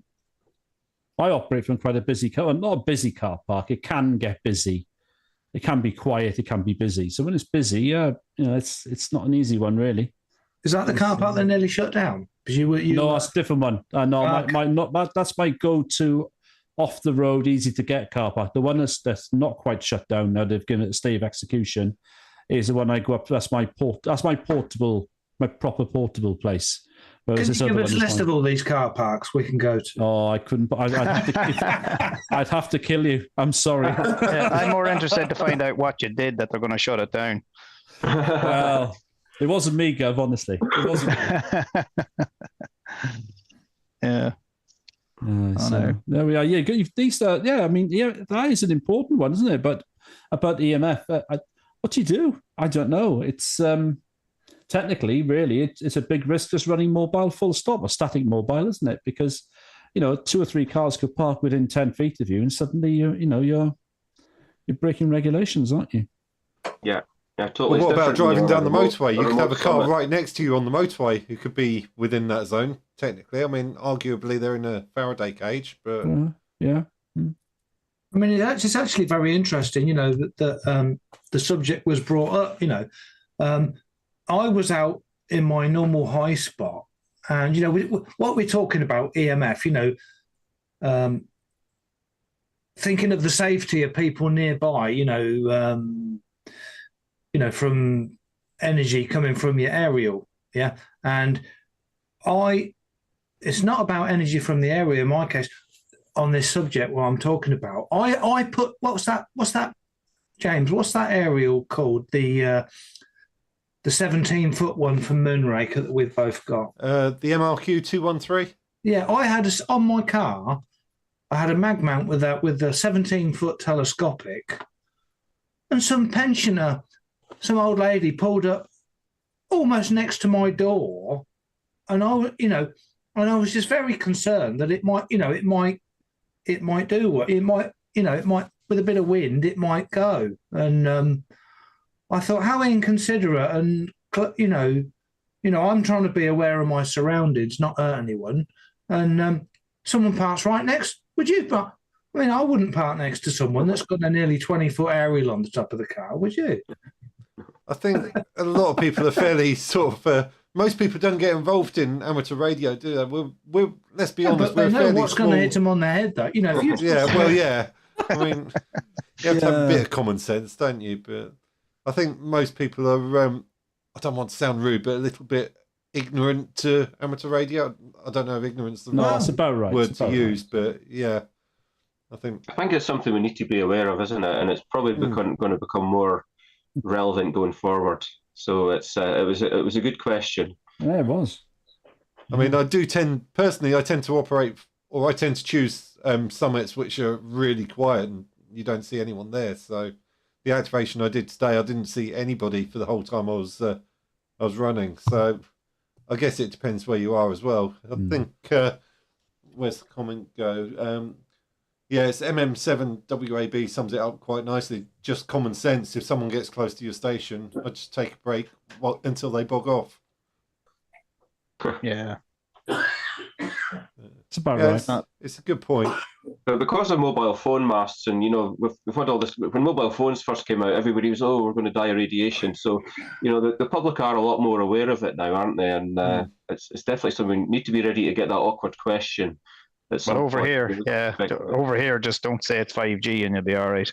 There's a big, it's a 5G, fear of 5G over here is what goes on. But I don't know. It's not something I've, not down to the science of it, I've never considered anyway. It's just more of a common sense approach from working in that sort of area anyway, Yeah. Here's another question that this is a difficult one to answer. Height or salt water, which is better? I don't know if there's an answer to that. Well, on VHF you want height, and if you want DX on HF, get better salt water. Simple. But you can't have both. Well, next week. Eh? Next question. No, you. Well, I don't know. If you're right next to a cliff, I mean, that has its own dangers. But if you are a cliff top and there's no erosion going on, and there's a beach below you and salt water, I don't know. That's probably going to help a little bit. You could throw your wire down like a ground into the water, but you wouldn't want to. You don't want to put the ground in the water anyway. You want it about a quarter of a wavelength before the water. Yeah, that'll be all right. Question. That's a question actually about the ground or your counterpoise in the water. Because I'm probably going to do a bit of well, I don't know, maritime. Probably, I think it's just mobile. I can't remember. But if you're going into the water, is that a good thing or a bad thing, or should it be above? It shouldn't be in the water, shouldn't it? Not your counterpoise. That's sea fishing, Dave. Yeah. Put a hook on it. You can't put it in though, can you? Can you actually put it in the water? I think can't, didn't Peter Parker do like pedestrian HF mobile, and he had counterpoises in the water as he was walking in the water. Pretty sure. Well, I'm just wondering what would be the effect, you know? Yeah. There's some videos from Walt. I can't remember his call sign. Is it Coastal Waves and Wires? He does a lot by the coast, and I think he's dropped a few wires into the water. I think that's what he does. So it might, up a pier. Might be beneficial. Yeah. I suppose I could try it. I'm right beside the sea as well here, so Well, that's useful. Yeah, worth a go. I'll tell you on the next stream. So Good. if I'm still alive, boom. Just wear some rubber wellies. He'd be all right. No. Yeah. Very good. Yeah. So talking about antenna types, and here's a question I wanted to ask Tim. I did a video a while back about the kite antenna, and then you did some modelling on that, didn't you? On you inspired me to that one, mate. Yeah, that was good. Yeah. That worked really well. But I wanted to ask what we think's happening in reality versus the modelling, because on your video you modelled it vertically, I think, whereas in reality it's at slight angles. So is that going to cause some directionality to it? I think on 40 meters it probably wouldn't, because you're still, I don't know. On 40, probably not, because I think the centre of the current is still only going to be about a quarter wavelength up. So I think on 40 it wouldn't really matter much. I think as you go higher up, it probably would. But maybe up on 10 and 15 it might matter a bit more, because you've got a few more sort of lobes, funny lobes floating about on 10 and 15 on that length of wire, haven't you? So I'd have thought on 40 not much, on 10 and 15 a bit more. Yeah, and of course with the slope it'll be in a direction.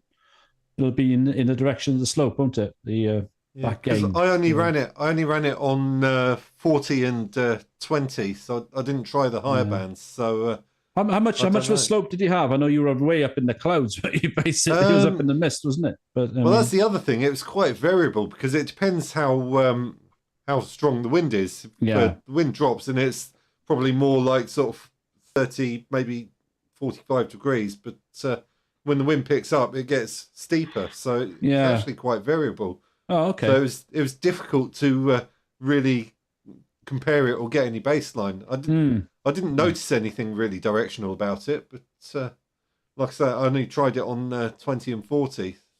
We're going to try helium balloon next. That'll be the next one. A Chinese the one. helium cylinders are a bit heavy to carry up a mountain. Just watch where you fly it. F-22s. Yeah, hit a few repeaters, but you might hit an F-22 as well, yeah. I've always thought it would be interesting to try it on 80 metres as well with the kite antenna. You're just about within your height limits there. Are you? What is the height limit then? How many feet I don't know in feet. I think it's about 60 meters. Oh, okay. So what's the height limit? Sorry, I think it's about 60 meters. I think. Don't quote me on that. I'd have to look it up.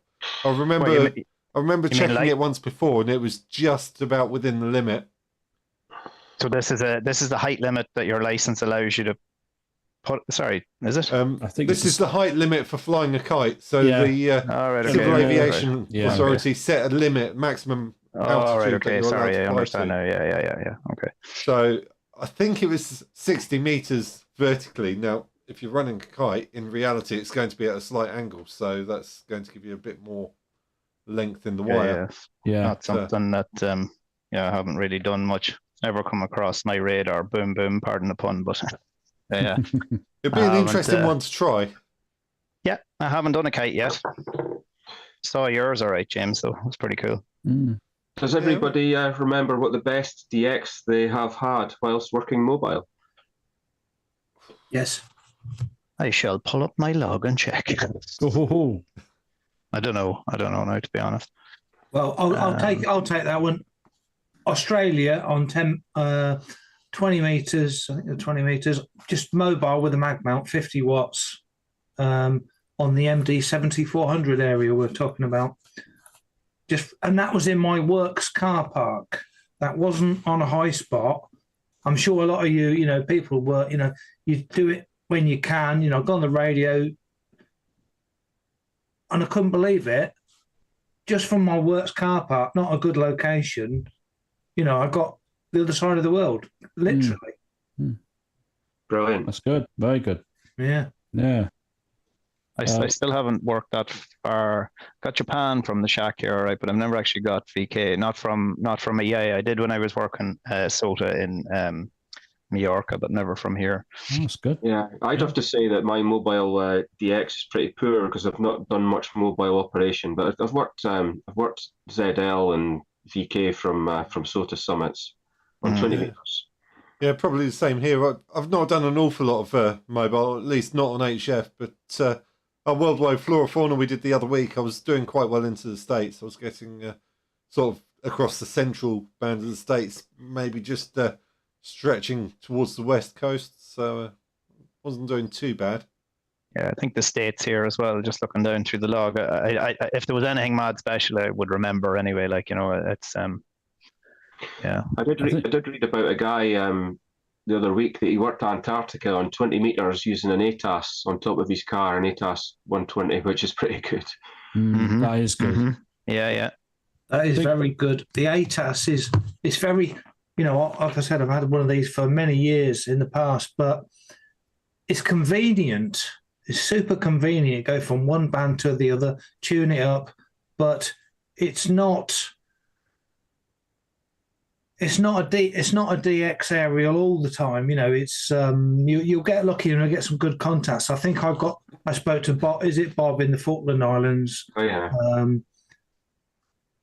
But like we were saying earlier, put a longer whip on it, and that is something that really interests me. I think the longer whip is the key. More metal in the air, you can't really beat it no matter what sort of coil you've got. Yeah. I think my the two contacts giving the most pleasure. I worked ZL on 40. That was with the slide winder, the 9-foot tank whip. But he was doing all the heavy lifting, wasn't me. And the other one, I've worked VK a few times, and Japan on 15 was quite nice as well. But I think going back to Chris's point about the screwdriver antennas, that's important. I mean, I'm looking into the possibility of getting a screwdriver.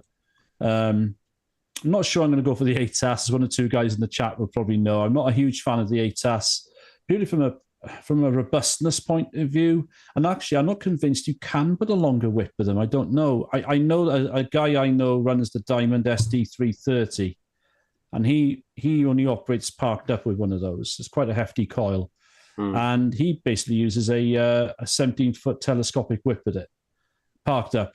And he's a monster on 40 meters, and then reduces the length of the whip down to 12 feet, and he cracks it everywhere on 20 and 17 and bands like that. So, yeah, I mean, they are convenient. The screwdriver antennas are really convenient. They give you that convenience, not for certain.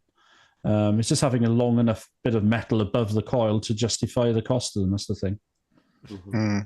Likewise, myself, like Fraser, I've not done much mobile stuff. The VHF thing, did the worldwide flora and fauna with you guys, but out portable doing SOTA. I've worked North America on 2.5 watts on 20 meters with an end-fed half wave. I think that's about the best. That's a cracker. It's easy enough. 20 meter single sideband. That's good. So I think it's about enjoying yourself and going out there and having fun and experimenting. Exactly. Doing what you enjoy, doing what interests you. Yeah. I mean, I've heard all sorts of talks, you guys this evening, all sorts of comments about using different balance, different lengths of wire and things. It's just about go experiment and see what works and what doesn't. Yeah, well, experimenting and learning. I'm trying an experiment maybe tomorrow. I've got myself, I'm not saying this in the other stream in Mort, I got a 4-to-1 Unknown, and I'm going to, I've got a double PL259 attached to it there. So I'm going to put that into a mag mount and just run a wire from the hot side up to a pole, 7.6 meters. It's the Ribicoff. And I'm going to use the car as the ground, put the tuner in the car and have a bit of a play with that tomorrow and just to see what happens. It might be a complete dud. Might be a dud. Might be a I dud. think that'll work. I But, think that might work fairly well. It's just, again, it'll just be a chance to try something. And that's 90% of the fun, just trying it. Yeah. Just have a go. Experiment. Just experiment. Yeah. And if it works, great. If not, you've learned something, haven't you? Yeah. And run an SWR meter through it before you bang 100 watts through it, and you won't break your radio. Absolutely. If you're lucky, you might close another car park. It's that car park and going up.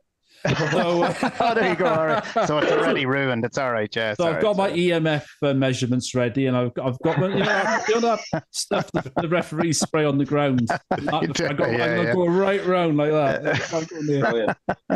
Yeah, I've done a risk assessment. I've assessed it, and it's risky. Yeah, it's risky. Yeah. Don't go. I'm risky. Don't go near me. I'm risky. Yeah. So shortening a whip, then I don't know if you've modelled this, Tim. A shortened loaded whip versus a full-size quarter wave. Is there any difference in the radiation pattern, the angle of takeoff? Oh, I've done efficiency, but I haven't done radiation pattern. I wouldn't imagine there would be a massive difference. Because my understanding is if you shorten it, it doesn't make too much difference of the angle of takeoff. It makes it's more just difference. The efficiency. It makes more difference when you lengthen it. So when you go above a quarter wave, then you start to find, for example, when you go to 3/4 waves, you tend to find you get a higher. The current maximum isn't at the base; it's at the higher part of the antenna. And half wave, of course, it's obviously halfway up. So, there is a difference in that way. But I don't think there's a huge difference in the radiation pattern. It's just the efficiency that would be the big difference, I think. Yeah. Hence the 40 meters a base loaded 8-foot whip on 40 is about 5% efficiency. Whereas, you compare that to a full quarter wave vertical, you'd probably be up in the 70s or the 80s. But it's just 2 S points. It's just 2 S points. It isn't a deal breaker. And that's why people manage to make contacts 40 meter HF mobile, because it isn't a deal breaker, Yeah. You can make up that 2 S points with a linear amp.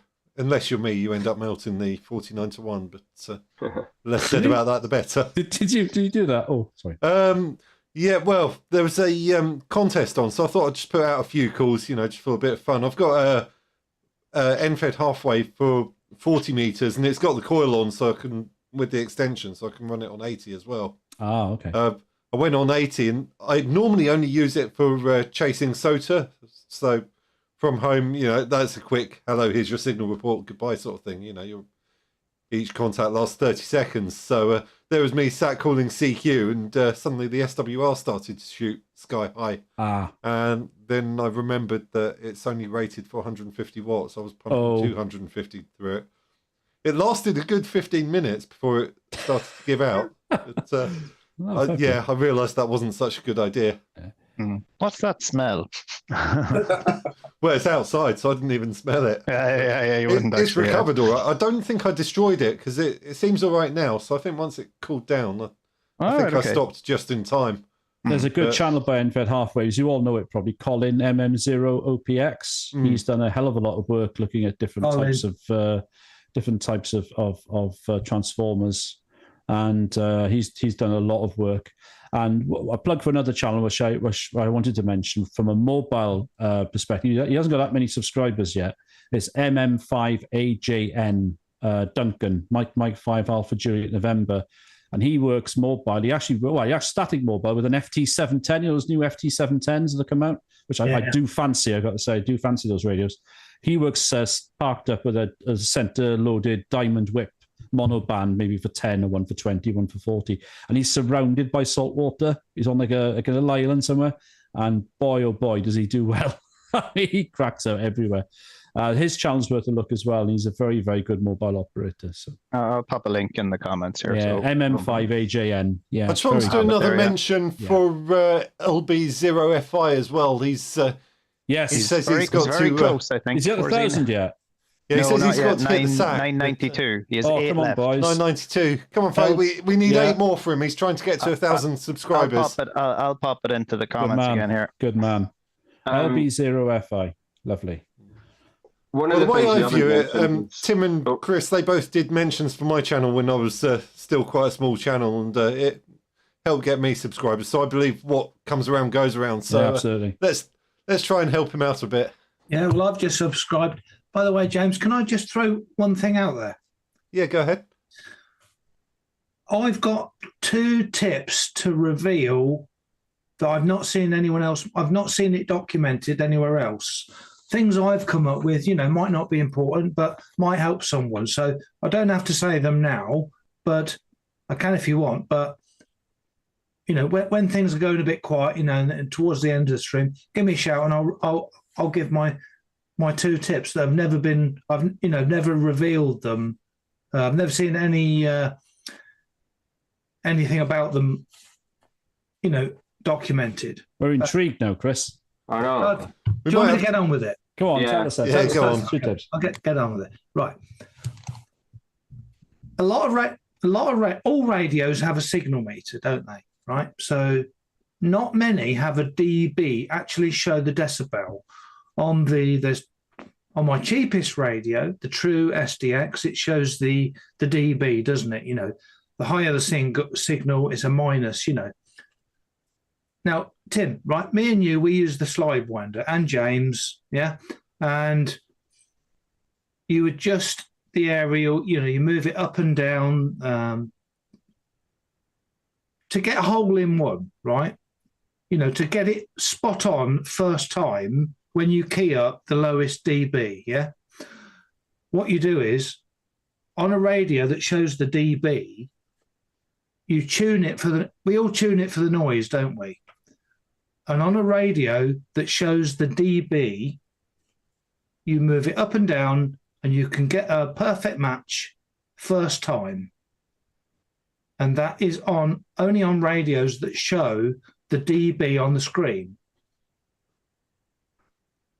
When you say dB, what do you mean by dB, Chris? I know the dB is, but... Yeah, on the screen, for example, I've got the Xiegu 6100 and on the True SDX as well, and it shows the dB, and it will say, minus 82. Oh, okay. Yeah. Okay. It shows the decibel. Probably that's what I should have said.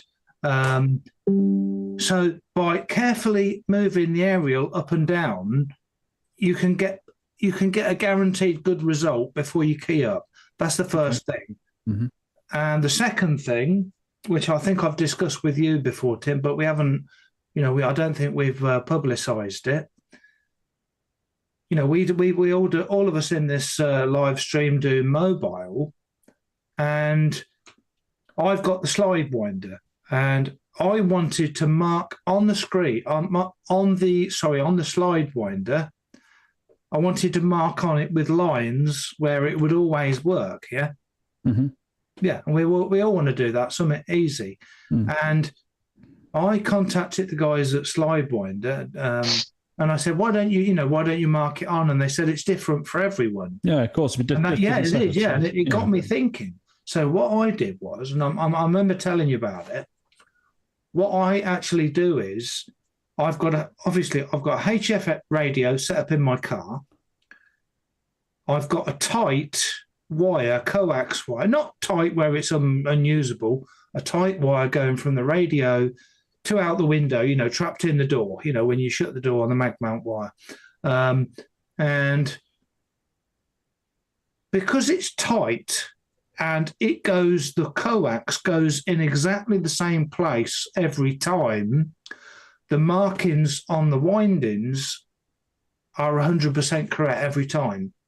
Because if you've got a coil of wire from your coax, from your mag mount, all over the place, it'll be different every time. But by carefully having it in a tight line, do you see what I'm saying? The coax in the same place, it's just the same every time. Any comments?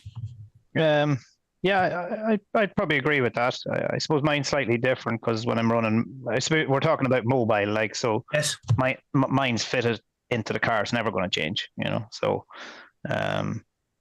it's fixed. So, but yeah, I know if you're running sort of portable or not permanent mobile, or you're not fitting an antenna permanent to the car, yeah, probably would make a difference. I never really thought about it. Yeah, well, you see, yours is fixed, and that's great. I wish mine was, but my I have passengers, in the back of the car. I go, well, I take people, you get people at home, and I got to move stuff, and wires go in different locations. And you see what I'm saying? It's not, you don't get the same results every time. Anyway, please carry on. I just wanted to certainly, share it's a good point. Certainly portable. I use the slide winder for SOTA, and you find different grounds as you move from different summit. It can change quite a lot. Absolutely. Makes a surprising difference. Yeah. Even if I use the MRQ 213 on its own as a quarter wave without the coil on 20 meters, sometimes I find on summits I can't extend it far enough to get it resonant. It's just that little bit too short. So, and then other times I won't have it fully extended. So that ground does make a big difference. Makes a hell of a difference. It does. Yeah. Yeah, it's very true. Yeah, you could be on a summit that could be grassy, but 2-3 meters below you could just be shattered rock. And on ground like that, the true ground could be several meters below you, which works to an advantage as well. Because sometimes we string a dipole 5 meters up a pole, and we're thinking, oh, that's just NVIS because it's so low. But in reality, it could be higher than you think if the true ground is 3 or 4 meters below the surface. I've heard stories of people laying antennas actually on the ground where they've forgotten the mast and had really good results. When I was out, that's what's going on there. Before Christmas, when I was out doing that Golf Mike 5 Whiskey Sierra special call sign, my end-fed half wave was behind me, and I was running on 40 meters, and I was on snow. It wasn't deep snow, and the wind blew the mast over, and I think I'd made 3 QSOs before I realised that the thing had actually blown over. I mean, don't get me wrong, the signal strength dropped right down, but I still made some contact. Yeah. That's brilliant. Yeah, I've had to do the same with, it's in, I think, twice, 2 different videos. I forgot the mast, and the trig points are great. Thank God they were there anyway, let's just say. One of them I did, the first time it happened, I didn't actually have a trig point, but I had my backpack, and I literally just put I did 20 meters. I think I had about got it down to 2.6 SWR or something like that, but for the purpose of activating it, it did the job. I wouldn't buy a second-hand Yaesu from you then, Dave. Yeah. And I didn't pedal back the power either. Radio did that for you. Yeah, it did, yeah. So, digressing off topic just for a minute, we've been going an hour and 45. There's one last thing I wanted to talk about before we wrap it up. And I think we got a lot of newly licensed M7s who have recently come through. A lot of people setting up their first station at home. So, antenna types for at home, what do we reckon is a good starting point for a newly licensed? Want to go robin around everybody, James? Yeah, okay. Yeah, do you want to start then, Dave? Yeah, well, it won't be I'll not take up a lot of time. I genuinely think if you have the space for it, let's just assume you don't have to go vertical. If you don't have the space, if you just want to go one band initially, maybe a quarter wave vertical on 20 meters, if you buy a fiberglass pole that you can get a wire up to the top of it and tune it with a counterpoise to 20 meters. Or if you have a little bit of space, I actually think I'm building a new one now myself at the minute, actually, a fan dipole, maybe 40 and 20 legs. And it's good exercise, I think, it's a good exercise in tuning as well, and learning how to tune, and making sure that you cut the lengths a little bit long first. Even just a simple dipole, never mind the fan dipole, but the fan would give you more than one band. So if you put a 40 and 20 leg on it, for example, you have 15 for free. I'm building this one with 40, 20, 10, and so that'll give me 15 as well. So it's like a 4-bander for 3 elements, and I think they're great with just a 1-to-1 at the point where it splits. That's my okay. That's my. I'll put forward an interesting suggestion. Now, not everyone's going to be able to do this, but I've got a 18-meter spider beam mast which I put in the centre of the garden and put a guy rope each corner of the garden.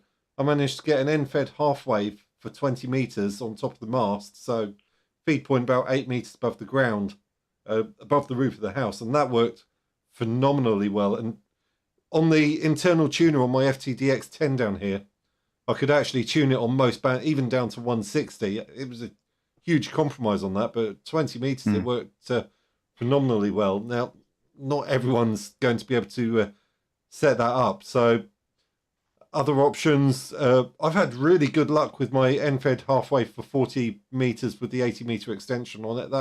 That works really well on NVIS, even with just 100 watts or even just 10 watts without the linear amp. That works very well. And at the moment, I've got, again, something that not everyone's going to be able to do. I've got a 6-meter mast with a cobweb antenna on that does really well between 20 and 6 meters. Now, I'm lucky. I've got a crank over mast with all the winches on, but you could just put it on the 2-inch diameter scaffold pole with the TK brackets on the side of the house, and it would have the same effect. So if you can get that up, that's probably a good option. Chris, the QRP man, you're going to have some decent antennas, aren't you, to get out on QRP? What do you reckon? For the newer license or anybody, I don't think there's any one antenna that'll suit every situation, is that? No. People limited for space obviously might have to use a multi-band vertical. Personally, resonant dipole. I had a friend who became licensed and he got himself an 817 and I didn't twist his arm up his back, honestly. And we put him up halfway for 20 metres. We built it out of some wire that we had. Just were about 33 foot long. And he had a blast, but you're limited to one band, aren't you? So for best performance, I think a mono-band antenna. The fan dipole sounds interesting. I'll be interested to know Dave's results using that. But yeah, for me, it'd be a resonant half-wave antenna. Yeah, the fan's a great one. It's the same thing, Chris, really. Like, it's just that you have the other legs on it. There's a bit of science, there's a bit of research has got into it. A lot of people sort of ladder the elements out just parallel to each other, but the best research on it has found that from the feed point out from the wire should be at least six inches apart. And you can pretty much achieve that okay. Now, depending on how much height you have where you're going to actually string them off to, you should try that at where each element ends, there should be a separation of at least a meter between each one, if you can get that. And they work, basically then you just have 3 resonant dipoles, really. That's as simple as that, you know. Because if they were all parallel, obviously you're on a certain frequency, you're on a certain band. Would not one of the longer wires act as a reflector? You do get it, but that's what I'm saying. Like, so that's why you're supposed to have this distance. But some people do sort of put in separators, maybe with PVC pipe, and kind of leave them all the same distance out. But no, the best way is actually, that's why it's called the fan, because it actually sort of goes like this as opposed to parallel lines. But anyway, sorry, not taking up someone else. But yeah, I agree with that. And the fan just gives you some more elements, and I think it's a great experiment to learn about tuning and resonance and all that. Yeah. Fraser, interesting. Your thoughts? Sorry, did you ask me there, James? Yeah, go when ahead. I first got my license, I put up a G5RV because quite a lot of people do, and it wasn't that high off the ground. And where the property I lived at the time, it suited a centre-fed antenna. Where I live now, I live in a village where everyone's electricity and everyone's phone lines are fed off wooden poles.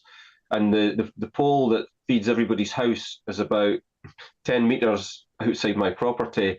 And when I key a mic up here on HF, I tend to turn everyone's internet off, or they might be hearing me through their hi-fi speakers or their TV. So I very rarely operate from home. So I do have an HF radio. I've got an FT847, and I've got an end-fed random wire, because that's just the way my sort of garden is. It suits an end-fed. So it's basically a W3 EDP. It's an 84-foot wire.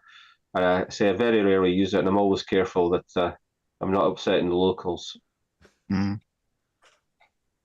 And then, Chris, you're an interesting one because you live in a flat, don't you? So we've already mentioned one option with throwing the wire over the roof. You've messed around with mag loops as well, haven't you?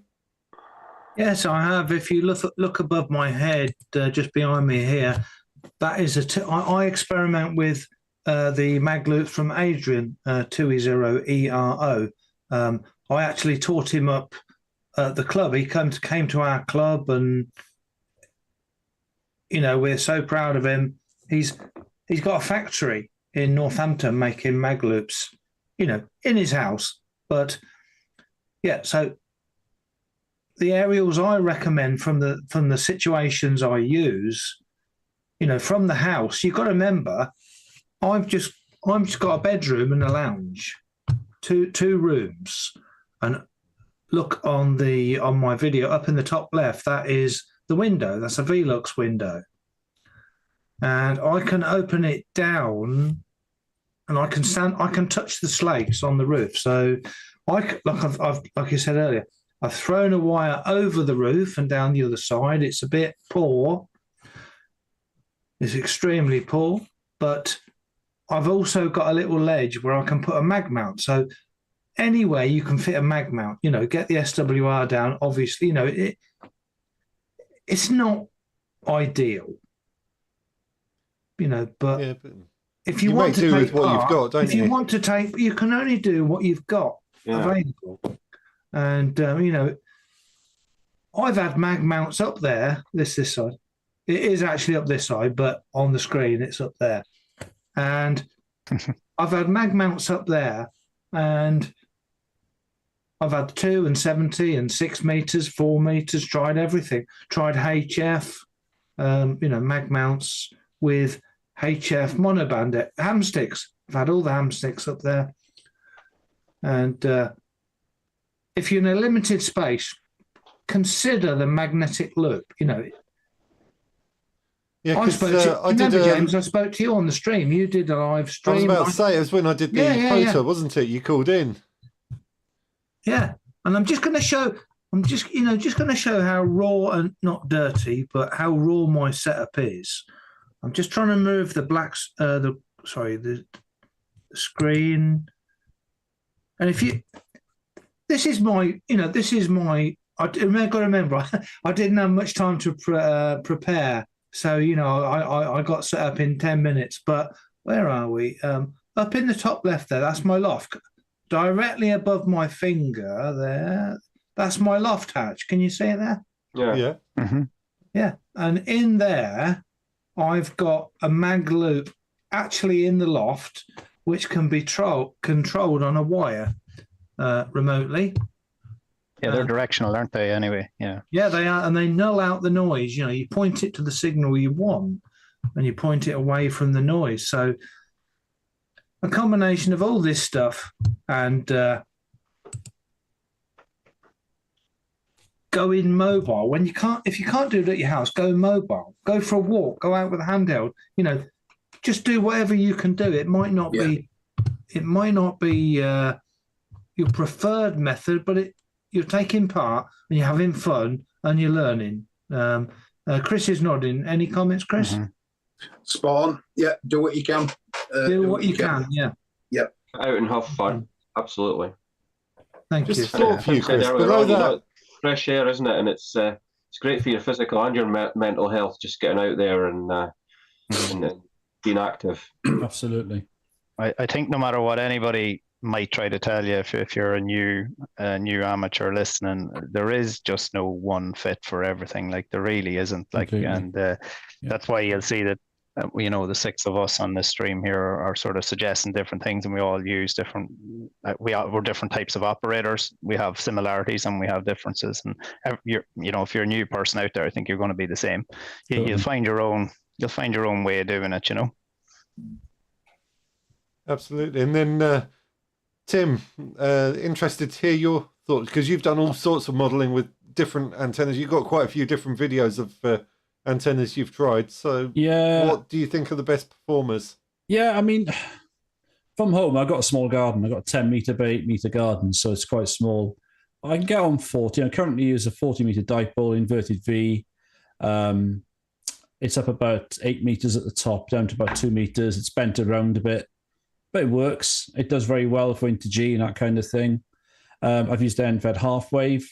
It's actually quite useful because I can put it in basically just about as a half square, which is a nice little sort of shape for an NVED half wave because of the gain you get.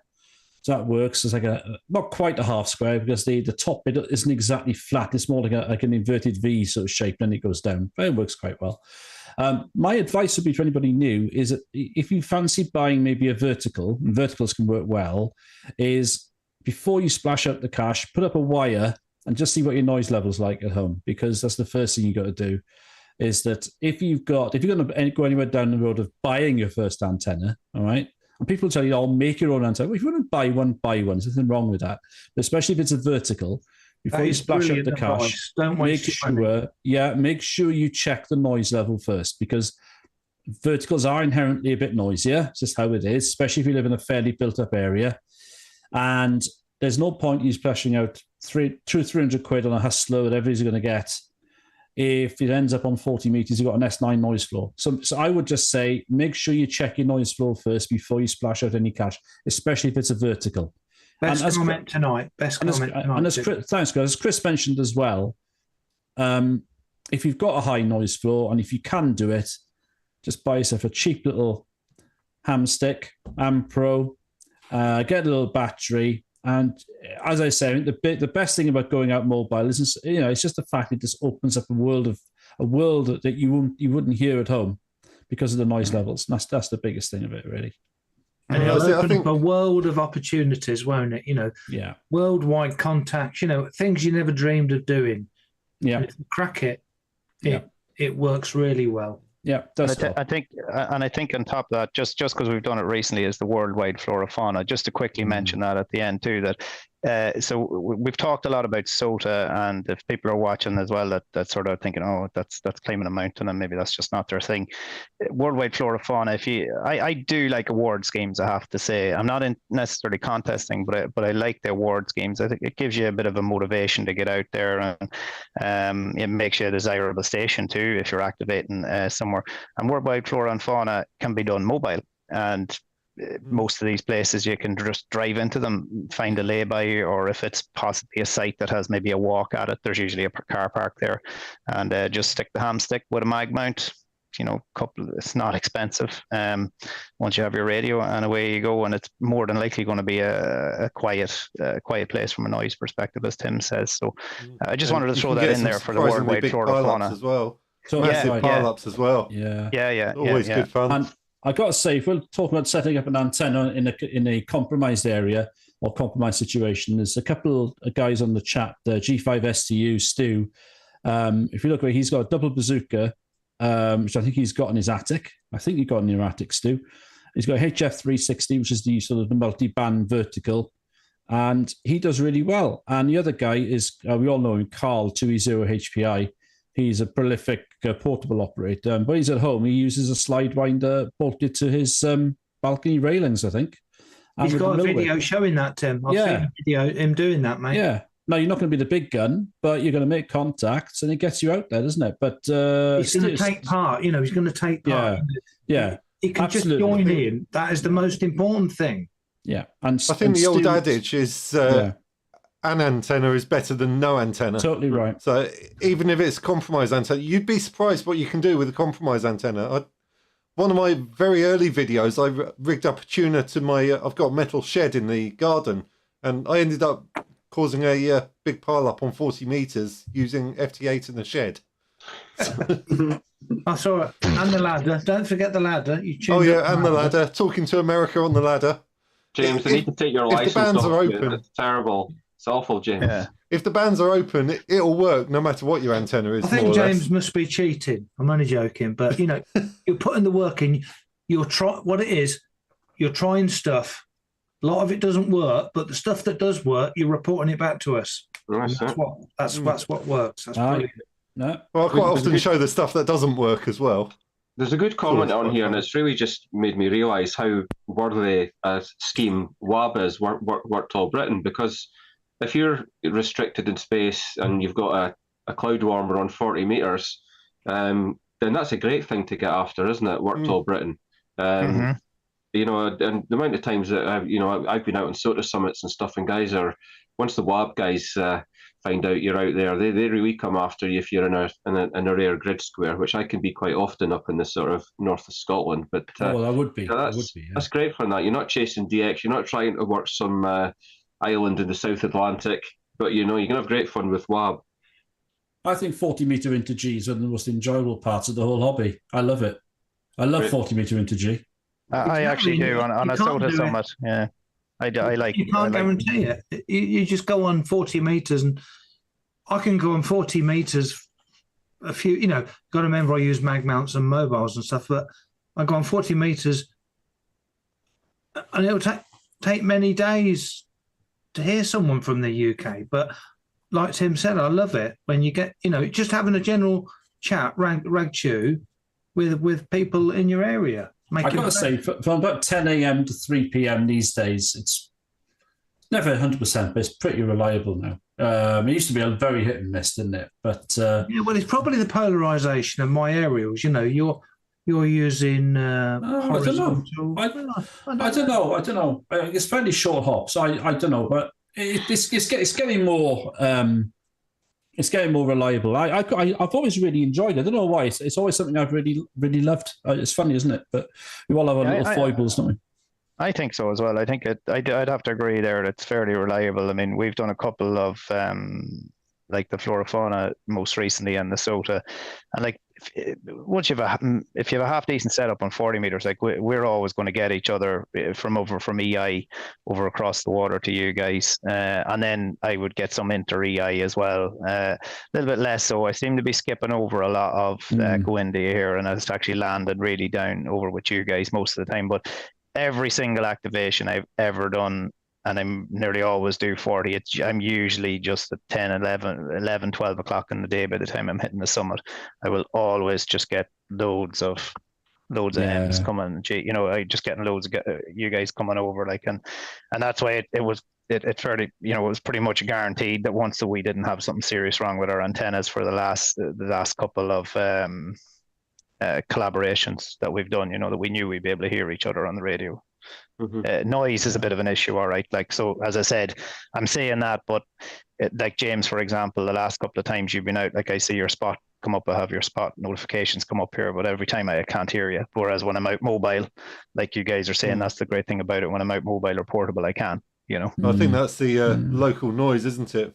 Yeah, that's the whole thing. Like, and that's the beauty of it. That's what's good about just going back to the whole mobile thing, or portable, but even mobile, I find anyway, even with the ham stick.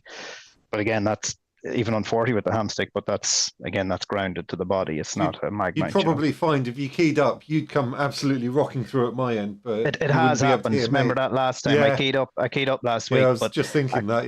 Yeah, and I didn't want. I know I came back to you once. I could hear you answering, but I couldn't tell were you calling me. So I didn't want to be. Bad etiquette and start answering something I wasn't sure, just in case I was keying over somebody. But you told me afterwards, that I was 5'9" to you. Like, it's worth a try. It's always worth a try. It's just the way it is, yeah. So one final thought. Can I ask a question, James? Oh, sorry, go on. No, my bad. Has anybody heard of, Work All Britain? We've all heard of Work All Britain, grid squares, but has anyone heard of Work All Trig points? Yeah. I've been asked for trig point numbers. It's been on a summit before. By the way, on Android, if you've got an Android phone, there is an app. Some G7 RAE Jimmy told me at the club, my local club, about this, and there is actually I've lived in my town where I live for over 50 years. Okay, so I know it pretty well. Okay, and I've been on the radio for more than half my life. Transmitting on various bands and modes and stuff. And I didn't know, in my own town, there's like half a dozen trig points. They're everywhere. Yeah. One of them is the top of the church spire, All right, okay. I didn't know. Yeah, I didn't.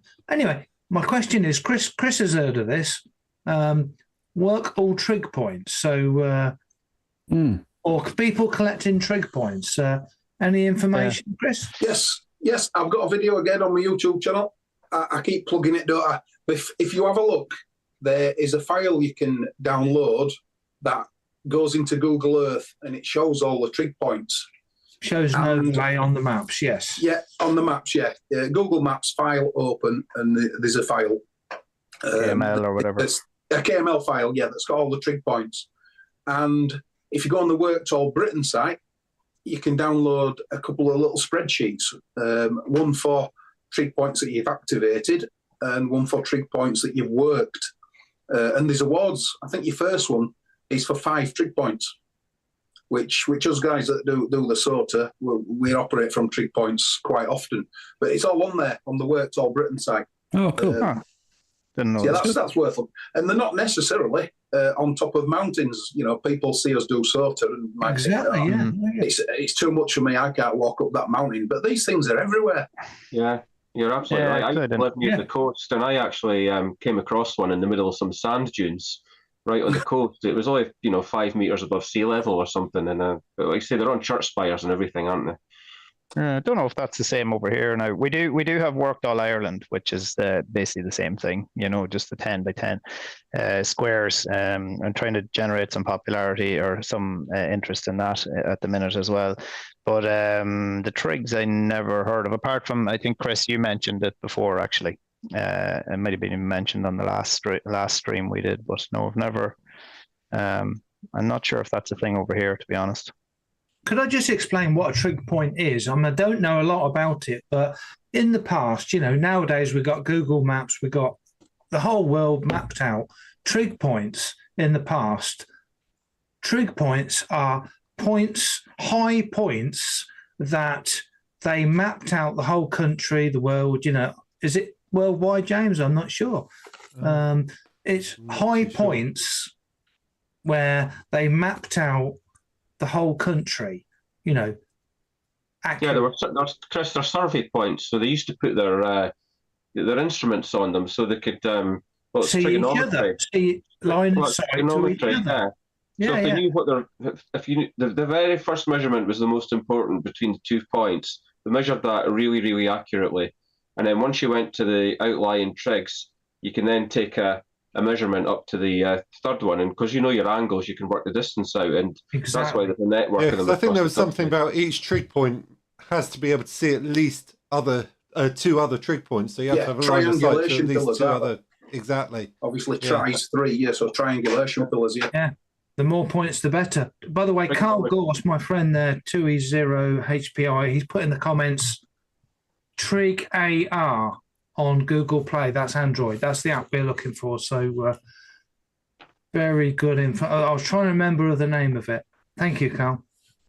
Yeah, I was just looking at it just for the Echo India stations that might be watching. I don't see anything on that here over in Echo India, and it seems like the trig points are more your traditional here, like the actual one on the hill or the mountain. The concrete pillars.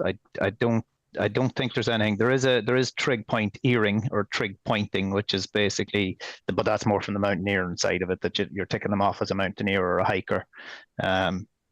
Sorry, Chris. I just wanted to mention that. Just I don't see anything here. Somebody might be able to correct me.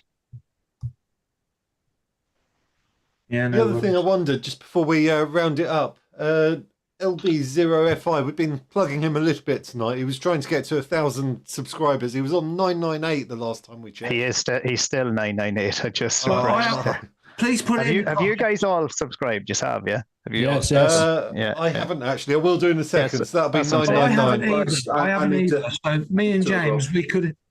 There you go. You'll bring him over the limit. There you go. I don't want to do it whilst we're actually streaming, in case using the internet. Could someone put it in the comments? The link to the channel, please. Yeah, I'll do it right now. 2 seconds. Thank you, Dave. Because me and James, we could just. There you go. Thank you. I'm going to try hitting it now. I hope it doesn't make the live stream go funny, but right, I've subscribed. Yeah, now that's 999. He should now be over on to James to do. He should be on 1,000 now. I've just done it. Hey. James, can you bring up his channel and let's see the 1,000? James, I'm going to have to bail in about a minute, mate, because I gotta head off. Okay, well we've been going 2.25 hours, so I think we'll Peter round it up in a minute. Peter Carrot has just subscribed, so we've got 1,001. So excellent. Hey, well done, excellent. There you go. See, and what comes around goes around. Chris and Tim did a lot to help my channel in the early days. Gave me a few plugs. So I like to try and help others as well. So there we go. We got him up to his 1,000. Yeah, he's now on. Can see it on the screen, guys. 1,000 subscribers. Unbelievable. Well done, Mort. Yeah, well done. Success. Okay, with that, I think we'll call it a day there. So big thank you to all of the guys on the stream. Dave, Chris, both the Chris's, Fraser, Tim, massive thanks for joining us. Big thank you to all the guys in the live chat as well. Thanks, everyone. Been a fantastic evening. Yeah. But can I just say on a final note, thank you to James for inviting me. Indeed. Sorry for oversleeping by 10 minutes. And we can forgive you. Thirdly, you have hit upon a very good thing here. You know, doing live streams in the UK operators.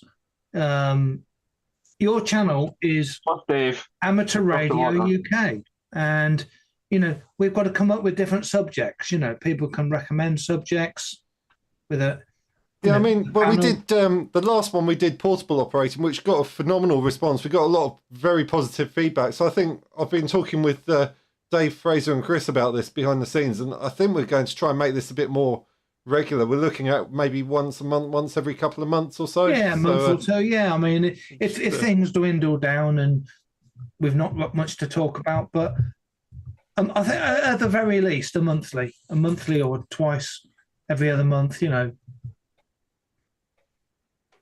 Yeah, definitely. Okay, guys. Well, I'm going to say 73. I'm going to have to pay. All right. Thanks for coming, Tim. Thanks, boys. All right. Well, I hit this button. It's all over. So thanks a lot for watching, guys. And thanks to the guys on the stream as well. 7-3's all. 73. Thank you, James. Bye.